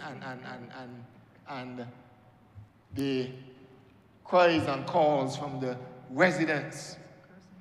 But I am not just about hearing their cries. I am about going to the government and urging the government and working with the administration to fix the issues. A quote, it was stated by the honorable member for St. Thomas about how a former prime minister, the late when Arthur operated, and if there's one thing that I will remember about him and what he used to say all the time. I was never in his cabinet. I was not even an MP. But I know in my following his various speeches and so on, he would always use this phrase, face it and fix it. And this administration has taken on that position frontally, facing the issues, not just glibly talking about them, even to score political points and such like, but making a habit of working to fix these issues that the people of this country face because they have elected us to do so. And we must be in a position to be able to report to them whenever we go back to them, to report to them of all those matters which we have been able to address and which we have put processes in place even to continue addressing, Mr. Speaker. Now, I heard the and there's a lot being spoken about roads, etc. today. The agencies that we have in this country, I would say, they need even more than they do to work together. I know, and I've said, people have complained and are complaining about roads and such like. But equally, they're also complaining about groundwater. But I've had reports and conversations ever since the massive mains replacement that is being undertaken in St. Lucie. And I can say they have now set up stations in Maycosters to work on from Checker Hall to Broomfield to Greenwiches, all those areas, Connelltown, all those areas, Mr. Speaker, Colleton, to be able to replace those mains. And there's a lot of work happening. There's a lot of work happening in the constituency. But before you can pave a road, it is important because we have had a number of roads paved. I also want to express my thanks and my gratitude for the 2 additions that we've had at Chance Hall and that Gemmett's Road. I want to thank the Honourable Minister and the Parliamentary Secretary for including those districts, those communities in St. Lucie, or in the program with the Scotland District Rehabilitation. We have benefited, and it is a lot more than we got under a former DLP administration after 24 years, Mr. Speaker. Truth must be told, and my mother, or my late mother, always taught me to be grateful and express gratitude.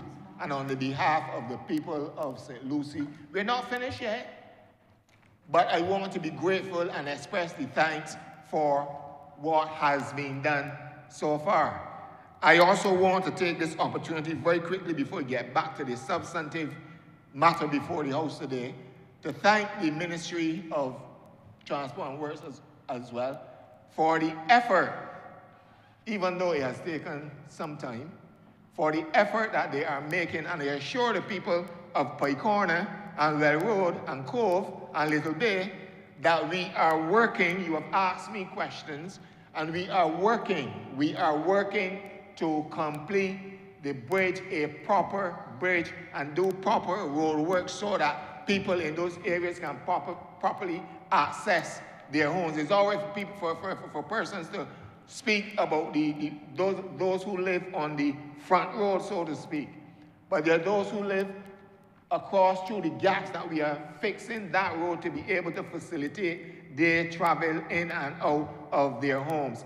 And I want to say to them that as far as I am aware, the tender for the work, to complete the work, will soon come back in, and I've had discussion with the Honourable Minister, keeping me informed, Mr. Speaker, so I can share with them, not just from this chamber, but Mr. Speaker, when I interact with them on my way to and from church on a Sunday morning, I have to pass that community. I have to pass those communities. And I want to express my gratitude for the work. The task left was a great one, Mr. Speaker, but little by little we are dealing with it, and we are going to get things done the way they ought to be done for the benefit of the people of those communities. But let me get back to the resolution, Mr. Speaker. This government has always placed people first. And sometimes you may not get what you want when you want it, but rest assured that as long as I am your MP, this is speaking directly now to the people of St. Lucie, as long as I am your MP, I will continue to agitate and continue to humbug humbug people. I believe when the Honourable Minister of Transport and Works look at her phone, she sometimes might be saying, wait, he again? You know, but and she would tell you, I've had some very direct conversation with her in relation to my messaging and stating clearly, not beating around the bush, stating clearly what is happening or what the people are annoyed and upset at. I also said to the residents of Crab Hill, I know it has been a long time that you're waiting. You're waiting, the ZR men, the minibus men, the busmen, the pedestrians, and I know that you are complaining bitterly about the state of the road in Crab Hill. But I assure you that work on that area will begin very, very soon. And they tell me where soon is not on a date.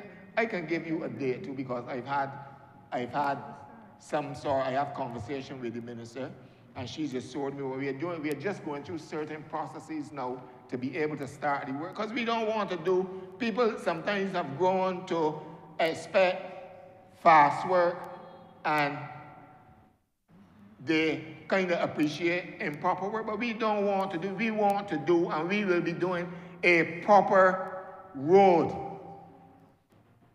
Also looking to take things like drainage into consideration and so on, because drainage must be part of any improvement anywhere across this country that you are doing. If you do not put drainage in place, then you're open up to all sorts of problems, and also to the work that you are that you want to do go into waste, because if the drainage is not complete, then completed properly, then the work that you are doing will eventually come to naught, because the water will take it up and carry it God knows where. So I want to assure those people in Crab Hill and Cold Scale and Content, in Harrison's, all those persons, the WhatsApp messages I get, I assure you that I continue to work with the ministry and bring not just a solution, but a proper solution to your challenges that you have had. Mr. Speaker, this resolution was brought by the Honourable Member for St. George South, who is Minister of Housing. I just want to send him or to ask him, and I know that he's a friend of mine, and I know that he listens. I want you, Honourable Minister, to remember the people at River Bay. I want the vesting of that land at River Bay to be done in the NHC, so that, because that was the process which I began in my short stint in the ministry, so that Mr. Goodrich, I beg your pardon, Mr. Speaker, the gentleman that is 80-something years old now will have the honor of being able to get his titles and leave something for his grandchildren, his great-grandchildren. There are just 15 houses in that community, Mr. Speaker, who will benefit when that vesting is done and they are able to purchase the land and to get their titles through the NHC. And that's just what I'm asking the Honourable Minister of Housing. And he has done work, because we have had people are moving into the houses at Coconut Hall. So work is being done. Work is being done, and I'm grateful as I support this resolution today to these my colleagues and ministers who are working. I also want to commend the Honourable Minister of Home Affairs and the Honourable Minister of Elder Affairs and People Empowerment. Home Affairs, the Force Office at Bentham's, I visited there with the minister a week ago, and we will soon be reopening that post office once the work is completed. they will also be opening the new welfare office. So things are happening. I say that this government hears and this government acts. And I want to thank my colleagues on the behalf of the people, my constituents in St. Lucie, for the work that you are doing. And Mr. Speaker, I therefore take this opportunity to unequivocally support this resolution before this Parliament today. I'm obliged to you. Honourable Member for St. Lucie, for St. Andrew. Thank you, Mr. Speaker, sir. Firstly, I want to add my voice in support of this resolution to acquire this land. It gives us, in the Ministry of Transport and Works, the opportunity to continue our work in not only building out the country's road infrastructure, but also in ensuring that those roads that already exist could be made safer for both the driving public and pedestrians as well.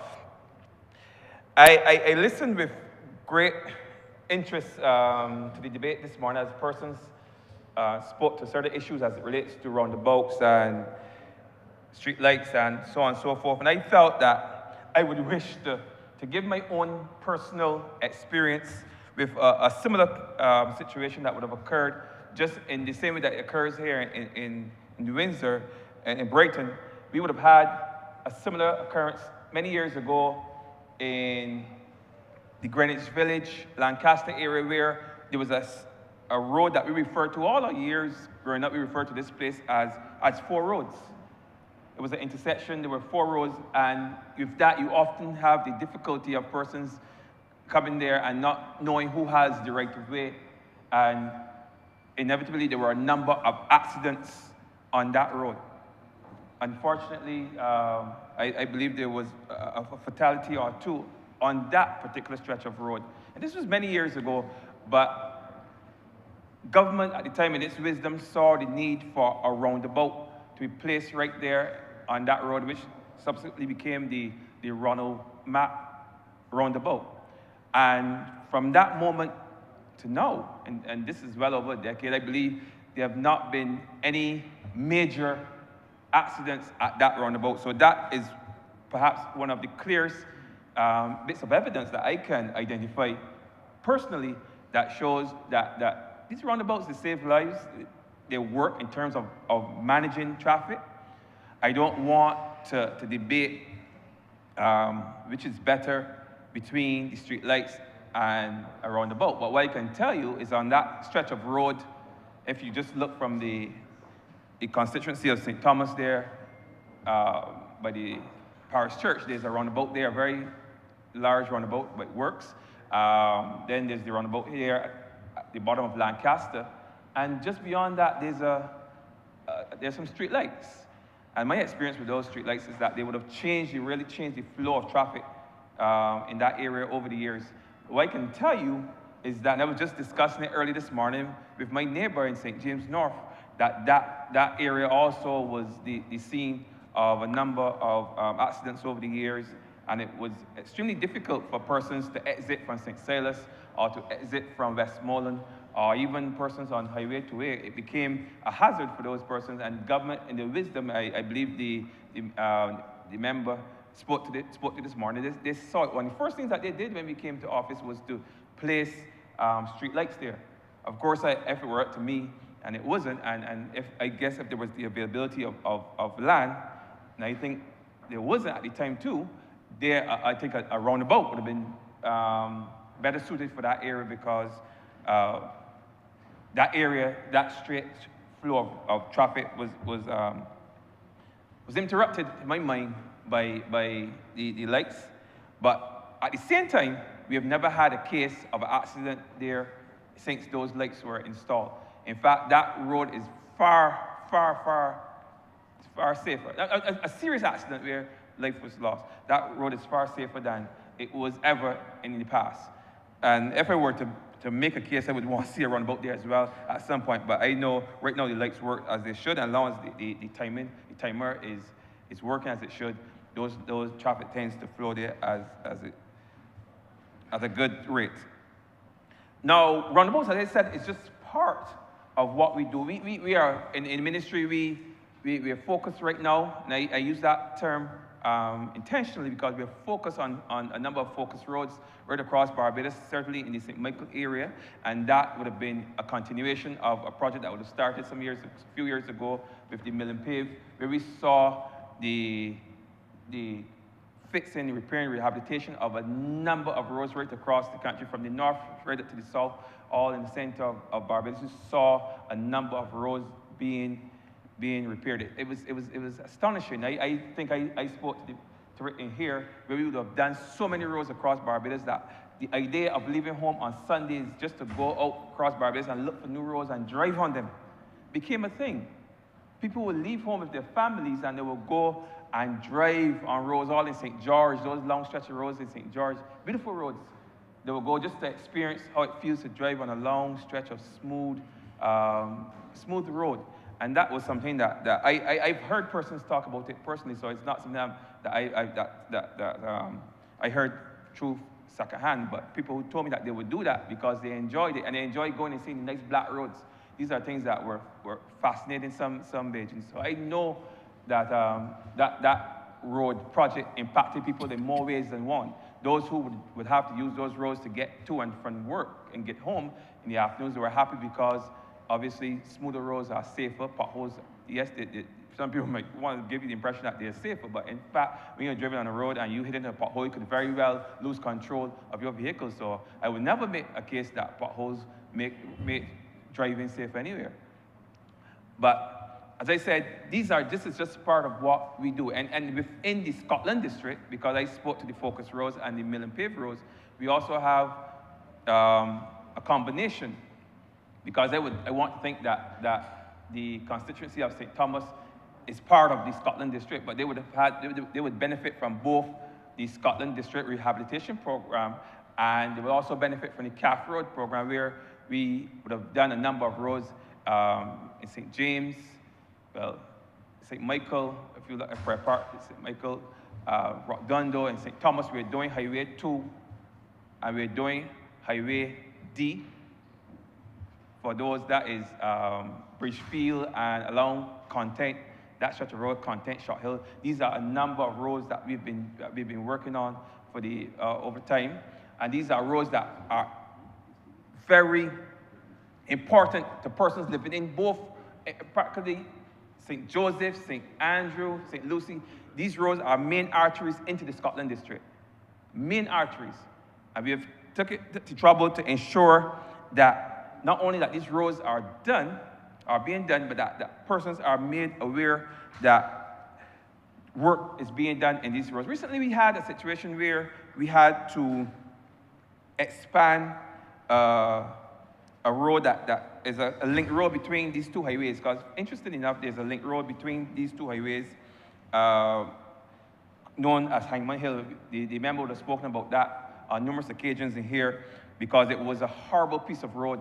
I wouldn't even consider that a road, closer to a cat road, but we felt it important when we were starting these works to ensure that road become a road that could be used, and that road was expanded, it was repaired, and now that road is being looked at as a possible bus route to ensure that persons, when work start along Highway D, that the bus would have an alternative route on which to travel in order that people would be able to get to and from work. Because the reality is that in doing some of these roads, because of the nature of the roads, we have to dig deep and remove the entire road bed, go down sometimes 2 feet, 3 feet, 4 feet. Maybe if you find a mud hole, you may have to go as far down as 6 feet. You have to dig out these roads and rebuild these roads. It takes a long time, very long time, and in many cases, because of how the country areas are set up, there's no alternative routes.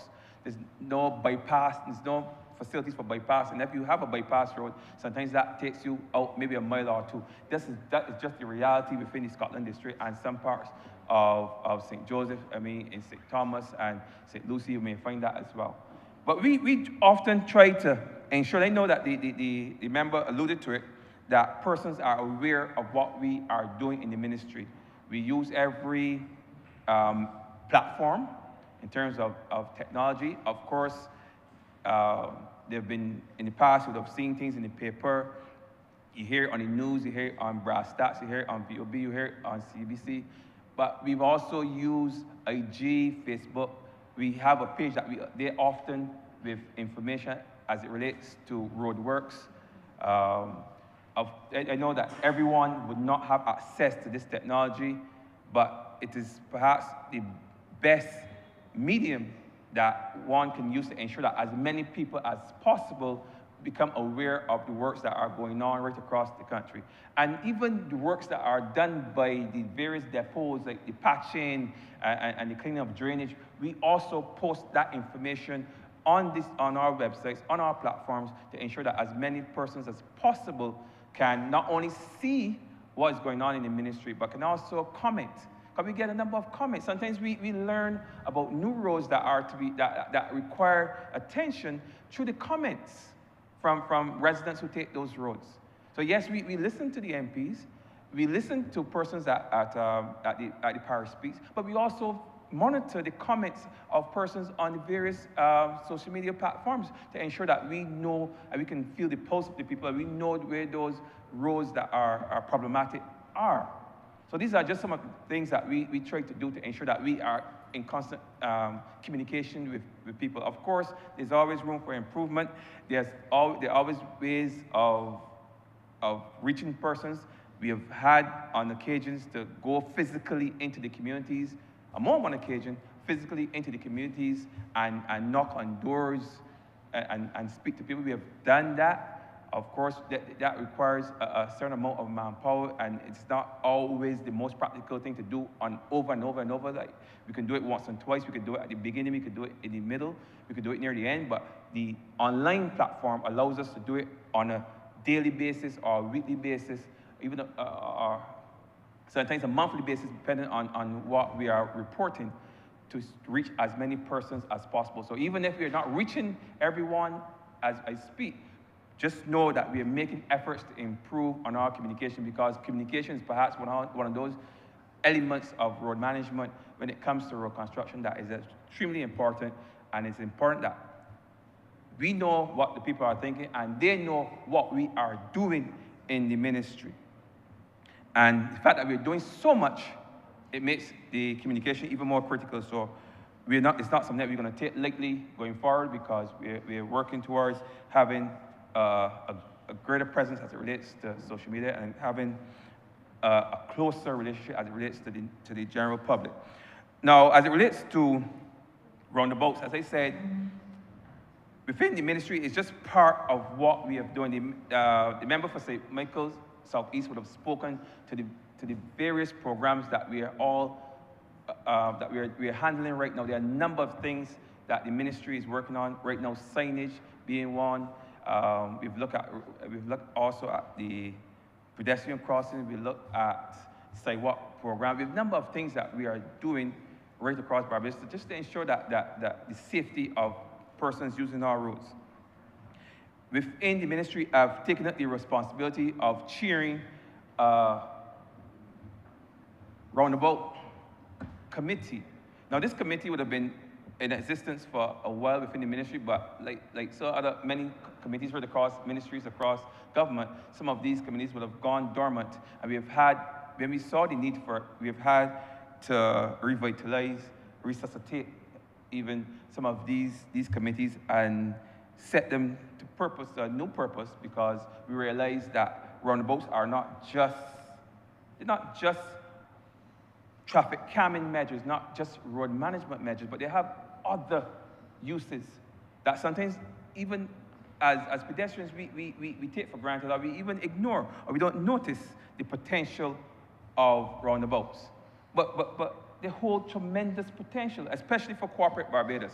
And that's what I'm going to speak to, because I believe it was back in the 1980s that corporate Barbados would approach MTW with a view of sponsoring roundabouts across the island. Back then there were about 49. We have about 50, 52 or so that are now being sponsored by various entities right across the country, including some maybe nonprofit organizations, some are companies and so on. But right across the board, we have persons who have come forward to sponsor a number of roundabouts. And we have, over time, carved out what can only be referred to as a win-win relationship with these entities where they are charged with maintaining roundabouts. Very few roundabouts you see across this island that are not well manicured, not well maintained, not well beautified. You don't see it because of the relationship that we've had with corporate Barbados over the years to ensure that these things are done. And what this has done over the years is that it has ensured that, yes, our roundabouts are well kept, but also those entities have had a piece of real estate right in the line of sight of most Barbadians, whether they're traveling by car or by foot, where they can advertise their products. In fact, there's some entities in this country that have done so well in advertising their products on roundabouts that you may believe that the roundabout is named after that particular entity or company. You know, I wouldn't be surprised if someone were to believe that the roundabout over there where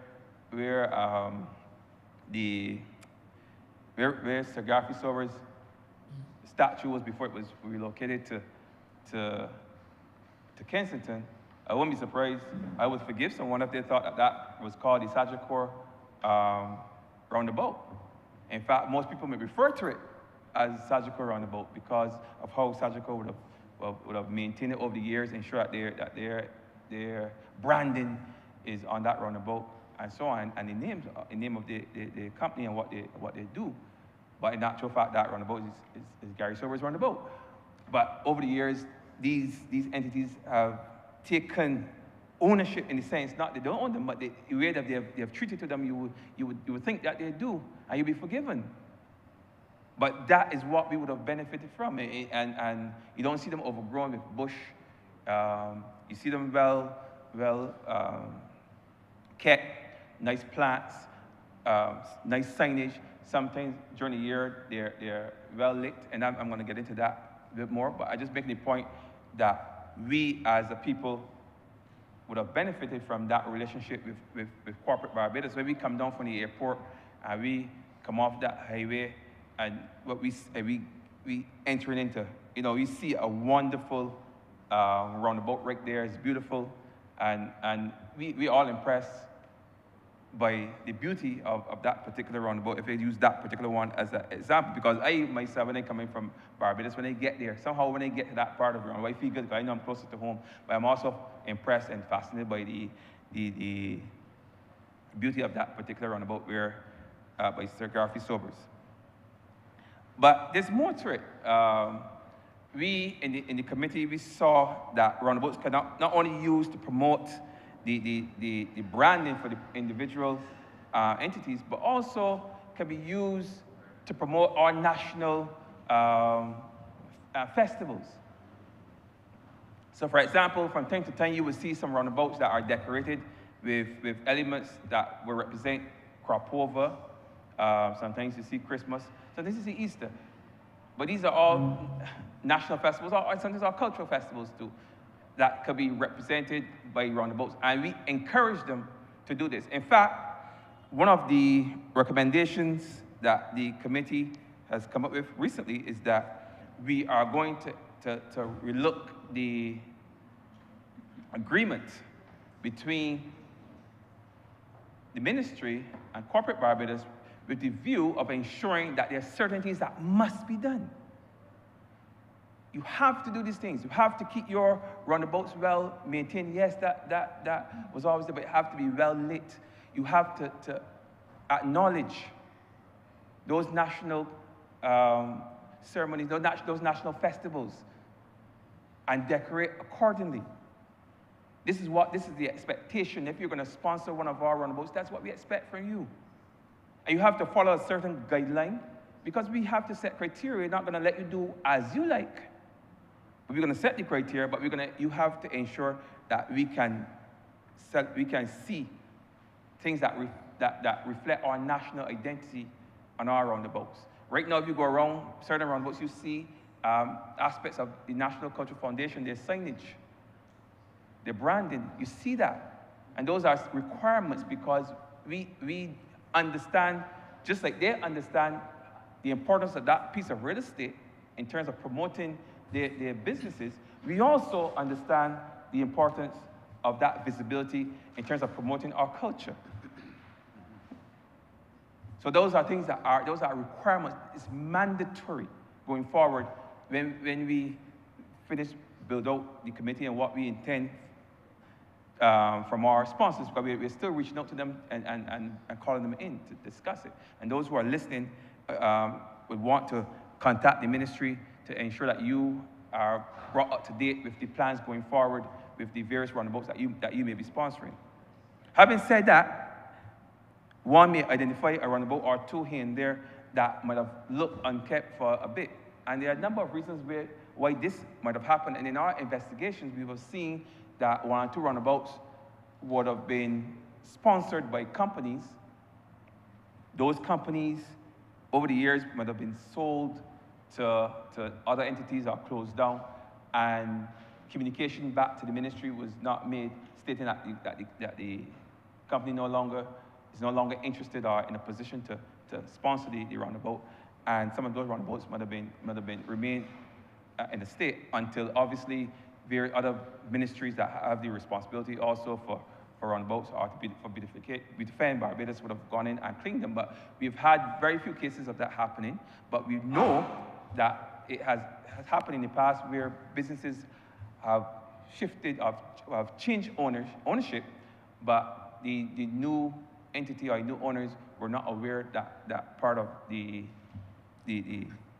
business was that they also sponsored a roundabout. So you got that. I mean, in reaching out, we would have corrected that, and that is a very small problem. But just in case you would have seen one that wasn't well kept, that is perhaps one of the reasons why that might have been. What we have realized also too is that these roundabouts have over the years provided, and these things that we don't notice enough, we provided a platform for our creatives, because those nice signage that you see on there, those madasalis that you see painted on those roundabouts, it didn't just happen. Somebody had to create those things. Somebody had to conceptualize those things, and then somebody had to physically paint or print those things. It didn't just happen. Nothing happens by happenstance. That was the creative energies of some of our young, bright creatives, and that is what I see as an opportunity for persons to express themselves and make some money, because you're not going to expect persons to do it for free, but they express themselves, they show their creativity, and they also make a living in it too as well, make some money as well as those persons who are charged with cleaning and maintaining the roundabouts. The companies will sponsor them, but they're not going to clean them themselves. They're going to pay a landscaping firm, they're going to pay an individual, a young entrepreneur, to go out there and cut the grass and to garden and to maintain the gardens on the roundabouts, because some of them have some beautiful gardens on them. So these are things that people make money from every month, sometimes every week. You don't hear any talk about it, but it happens. And I think I would also say is a predecessor to the number of things that we have now had to roll out within our ministry. Because I don't have to tell you, I guess the same might apply to some of the other work ministries, but when I came into the NTW, November 27th this year, will be 30 years ago, when I first entered the gates at NTW as a young supervisor B. We had about 1,500 workers. About 1,500. Now we have something looking like 430, something like that. Now, so we have to come up with creative ways of maintaining our streets and ensuring that the country is as beautiful as possible, remains as beautiful as possible. And that's why I think this here is perhaps the predecessor to Adopt a Kilometer, which works on a similar concept, where an entity sponsors a certain section of the highway, those long stretches of highway. ABC Highway, a good example. Highway 2A, another good example. And they put up their branding, the advertisements on that roundabout, and they pay people, sometimes from within the communities that the highways run through. They pay people to cut that grass, and we don't have to do it. We don't have to go into depots and look for persons or buy weed whackers to maintain and buy gas and buy string and all such like to give our workers to go out there and cut the grass every week or every month. They're doing those. They're doing that for us. And we drive and we see how beautiful those earthen drains and so on are next to the road. And we admire them, but the reality is that it's because of that partnership with corporate Barbados that those things are the way they are. We could have done it too, but it would be far more difficult for us to manage such a long stretch of road every day, every week, every month, every year.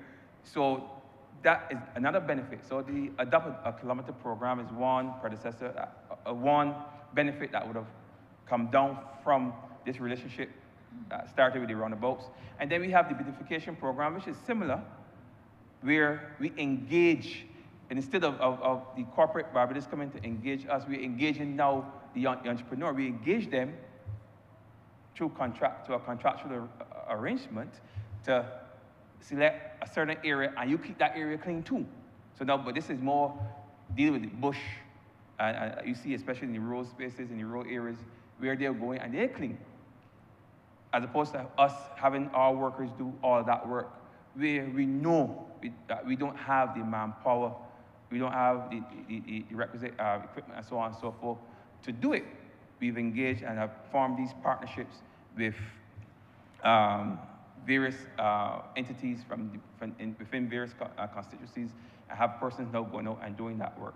So it's all about how we evolve really doing that. When you think about it, this is really another evolution of the ministry and how we're going to have to do things going forward, where you're going to see more and more partnerships with the private sector or with other entities where you can see the efficiency and the benefits of those partnerships.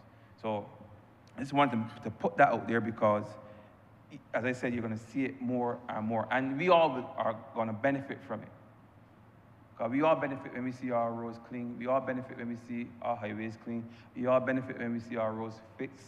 And we all benefit when we see our roundabouts looking beautiful. Of course, there are certain things that we take for granted and we sometimes never even notice until somebody points them out. And perhaps roundabouts, as I said, not being a very sexy topic or subject area, it was perhaps one of those things that people never really put a lot of notice to or pay a lot of mind to, but in fact, it's something that is very important. As I close, I want to just give you a sense, too, because of the seriousness that we have taken in terms of what we are doing in the ministry as it relates to this particular committee, because it's not just our people, our technical staff, our engineers who are sitting down and making determinations as to what and how we approach the roundabouts in this country. Really, this is a thing, a committee that embraces the views of persons from different ministries. So the makeup is such that we have members from the Ministry of Youth, and that is primarily because over the years, through the I don't want to use the wrong terminology, but the Ministry of Youth has always been that ministry responsible for beautifying our roundabouts, especially around Independence, where we have the lighting ceremony and so on and so forth. Lighting was always important, so we always felt that a member from that particular ministry should be part of the committee. NCF, because of the creativity and the fact that they're where the creatives we would draw from, they also have representation on this here as well, on this committee as well. Also the planning department, we're going to be erecting things, so you're going to need advice from planning to ensure that we do not collide with any of the particular regulations or laws as it relates to erecting along our streets. And we have persons from the private sector because we want to engage those persons with the necessary skill set that may not be found within any of our ministries, but will have skill sets that would be of benefit to the committee, to the ministry, and to the country as a whole. And of course, members from within NTW who have been trained over time to in road management and so on and so forth. So that is just a sense of how this committee is set up. So it's not just a committee in-house where we discuss amongst ourselves. We have brought in the best of the best, or they brought in the various experts from the other ministries to assist us and guide us in how we are going to go forward with our runabout committee. So I just wanted to share that. I know the minister would have also mentioned bridges as part of our wider plan to improve the road infrastructure. We have a number of bridges here in this country. Some are old, some are, they're old. Just me leave it as like that. They're old, and we would rather fix them before they become a problem. You can see evidence of stress on them. Of course, that's not to say that they're in any danger of collapse or anything like that, but you want to address problems frontally. You want to address problems before they become real problems. So we are also looking at bridges very seriously. I mean, they bind communities together. Without bridges, communities will be divided, and perhaps it would just as it's perhaps worse. Losing a bridge is to me perhaps the worst thing that can happen to a community in terms of breaking up community cohesion. I've had to experience that in St. Andrew more times than I would like to mention. They have currently 2 bridges now that are currently out of commission, and one, thankfully, is under construction. That's the bridge that joins the communities of Baxter's and Bruceville. We have seen some action down there. Your Honourable Member has 1 more minute. 1 more minute. Where we're actually seeing some work in terms of the piling. Even as we are threatened by the rainy season, we are seeing the piling taking place, and we're using technology that will allow us to work even within the rainy season and get as much done as possible.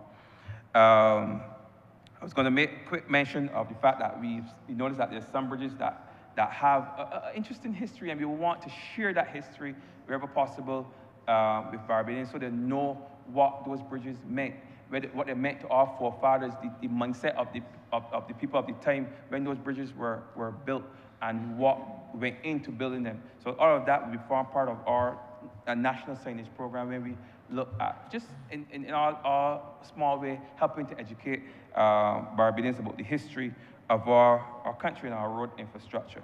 So just to come back where I have started, I want, again, associate myself with this resolution. I want to support it, as it provides now an opportunity to make a section of Barbados, an area in Barbados which was to this point considered unsafe, make that area safe and or safer. So with those few words, Mr. Speaker, I'm obliged.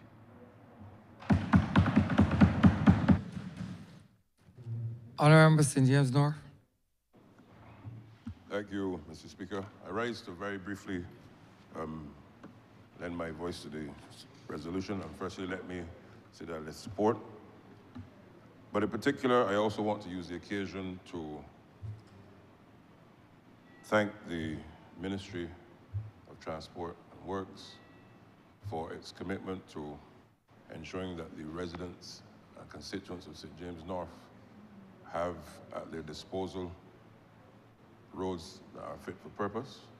And I want to thank the Honourable Member for St. Michael Southeast and her team for being able to do that, particularly also after the recent by-election. The roads have continued, particularly also, for example, in Rockdando, a number of those tenantry roads have been done, and I think it therefore speaks to the commitment of the Honourable Member's team in ensuring that they can have those roads done. But of course, we're not in completion yet. There are a lot more roads certainly that need to be undertaken, and I'm pleased to report that I've submitted those roads within the constituency, particularly also in the Wim and in Ashton Hall, which need tremendous support, and we're looking to ensure that those can be built out. But equally, roads in Western and in that area are also being worked on, and I'm very pleased for that. The Honourable Member for St. Andrew would have spoken not long, and he spoke on the use of technology.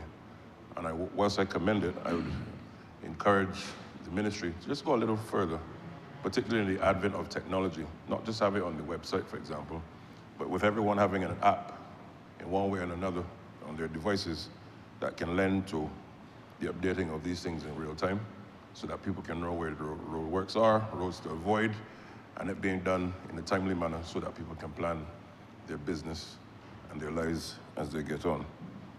I also am happy about the fact that the barriers, and if those of you who know the Wim and the Wim Gully, there's a very deep gully over there as you go down. There's some barriers that have been there for a number of years that had broken away. And I'm advised that those barriers are pretty much completed and are shortly to be installed, which certainly is good news to me and to the residents of the WIM. But one of the things, Mr. Speaker, I want to briefly touch on, and this has been touched on time immemorial, and I know the Honourable Minister, she's gone on record as saying it too, and this is the standard that we must have, but it continues to be a bugbear where beautiful roads are laid, we dig them up, because there are different reasons why you have to dig them up, water mains and different things. But as a country, we must come to the conclusion that it cannot be business as usual when after paving our roads, putting great infrastructure, great investment, they're dug up and they're not resurfaced, one, in a timely manner, and two, in a way that makes us happy as a people. And I just want to encourage those in the depots and those who are planning these things to make sure that as you dig up, and we understand it has to happen for different reasons, but make sure that it's done and planned in a way that allows for ensuring that the roads can be repaved in a timely manner and in a manner that's fit for purpose. There are a number of roads in St. James North that are affected by this, and I've spoken to the team who have responsibility for these things, and they've assured me that we'll get it done. But there's a little impatience on my end, and I'm sure this is certainly reflected even more by the constituents in St. James North. And then, lastly, I just want to briefly touch not only on the quality of our roads, but the quality of our driving. In and around our schools, Mr. Speaker, the issue of ensuring safety, not just in the schools, but safety around our schools and the use of our roads by drivers and cyclists continues to be one of grave concern to me. And I want to use this occasion to encourage all those who use our roads, but particularly our drivers and those who use the motorbikes. When you're coming into the zones of our schools, you need to be mindful, you need to be extra cautious, because there are children, there are parents, there are teachers, and those who are using these schools. And I can tell you that the team from the Ministry of Educational Transformation is actually working with the team from the Ministry of Transport and Works so as to formulate a policy that ensures that we can have designated speed limits for school zones, thus ensuring that in and around our schools that our people are protected once they're using the roads. So I simply, once again, want to support the resolution, and I'm obliged to you, Mr. Speaker. Honourable St. George South. Yeah, thank you, Mr. Speaker. As we wrap up this debate on the resolution to acquire these 7 parcels of land, let me thank members in the chamber, indeed, for voicing and giving their support for this very important resolution that seeks to address traffic management in this country from a safety perspective. I know it is good news to the ears of the residents of Darrell's Hill, Windsor Road, Low Graves, Boarded Hall, Windsor Tenantry, and those persons who use Highway 5 traveling to the east, and also coming from Highway 5 traveling to Central and other areas. It is really a connect that links the north of the island to the south, to the east, and to the central, and to the west. And Mr. Speaker, certainly what is evident that this government, as articulated by the member for St. Michael's Southeast and the other members of this chamber, this government is actively finding ways and strategies to improve traffic congestion in this country. And the primary motive, the primary objective, Mr. Speaker, is to make sure that Barbados roadways are indeed safe and that the users, whether pedestrian, motorcyclists, or private vehicle users, public vehicle users, are indeed safe on our roads, whether we're signalizing sections or whether we're utilizing roundabout. So, Mr. Speaker, I would end by begging the road users, as the member for St. Michael's Southeast, to recognize these important structures, whether they're signal lights or whether they're roundabouts, and to follow the protocols and the instructions as we have articulated in a handbook for road users in this country. And that handbook, I just saw my 17-year-old utilizing it to get a little permit to learn to drive. And indeed, it was a little refresher for me when I looked at the handbook and I noticed some of the road signs and what not to do on the roads. And I think we all should take a look at it, ever so often, and to help educate some of our road users, because very often persons like myself who had a license in 1987, and that's years ago, we forget indeed, well, not me, but some persons around that age group, they forget the use of the signs and, and the markings of the road, what you can do and what you can't do. So, Mr. Speaker, with those words, I want to beg that this resolution to acquire 20,254.5 square meters of land, the 7 parcels of land at the Windsor Brighton Roundabout, now pass in this lower chamber. I thank you. The question is that this resolution do now stand pass. All those honourable members in favor, please say aye. Those against, please say no. We think the ayes have it. This resolution stands passed. Honourable Leader, Government Business. Thank you, Mr. Speaker. I beg to move the suspension of the House until 3 p.m. today. The question is that this honourable chamber be suspended until 3 p.m. All those honourable members in favor, please say aye. Those against, please say no. We think the ayes have it. This honourable chamber stands suspended until 3 p.m.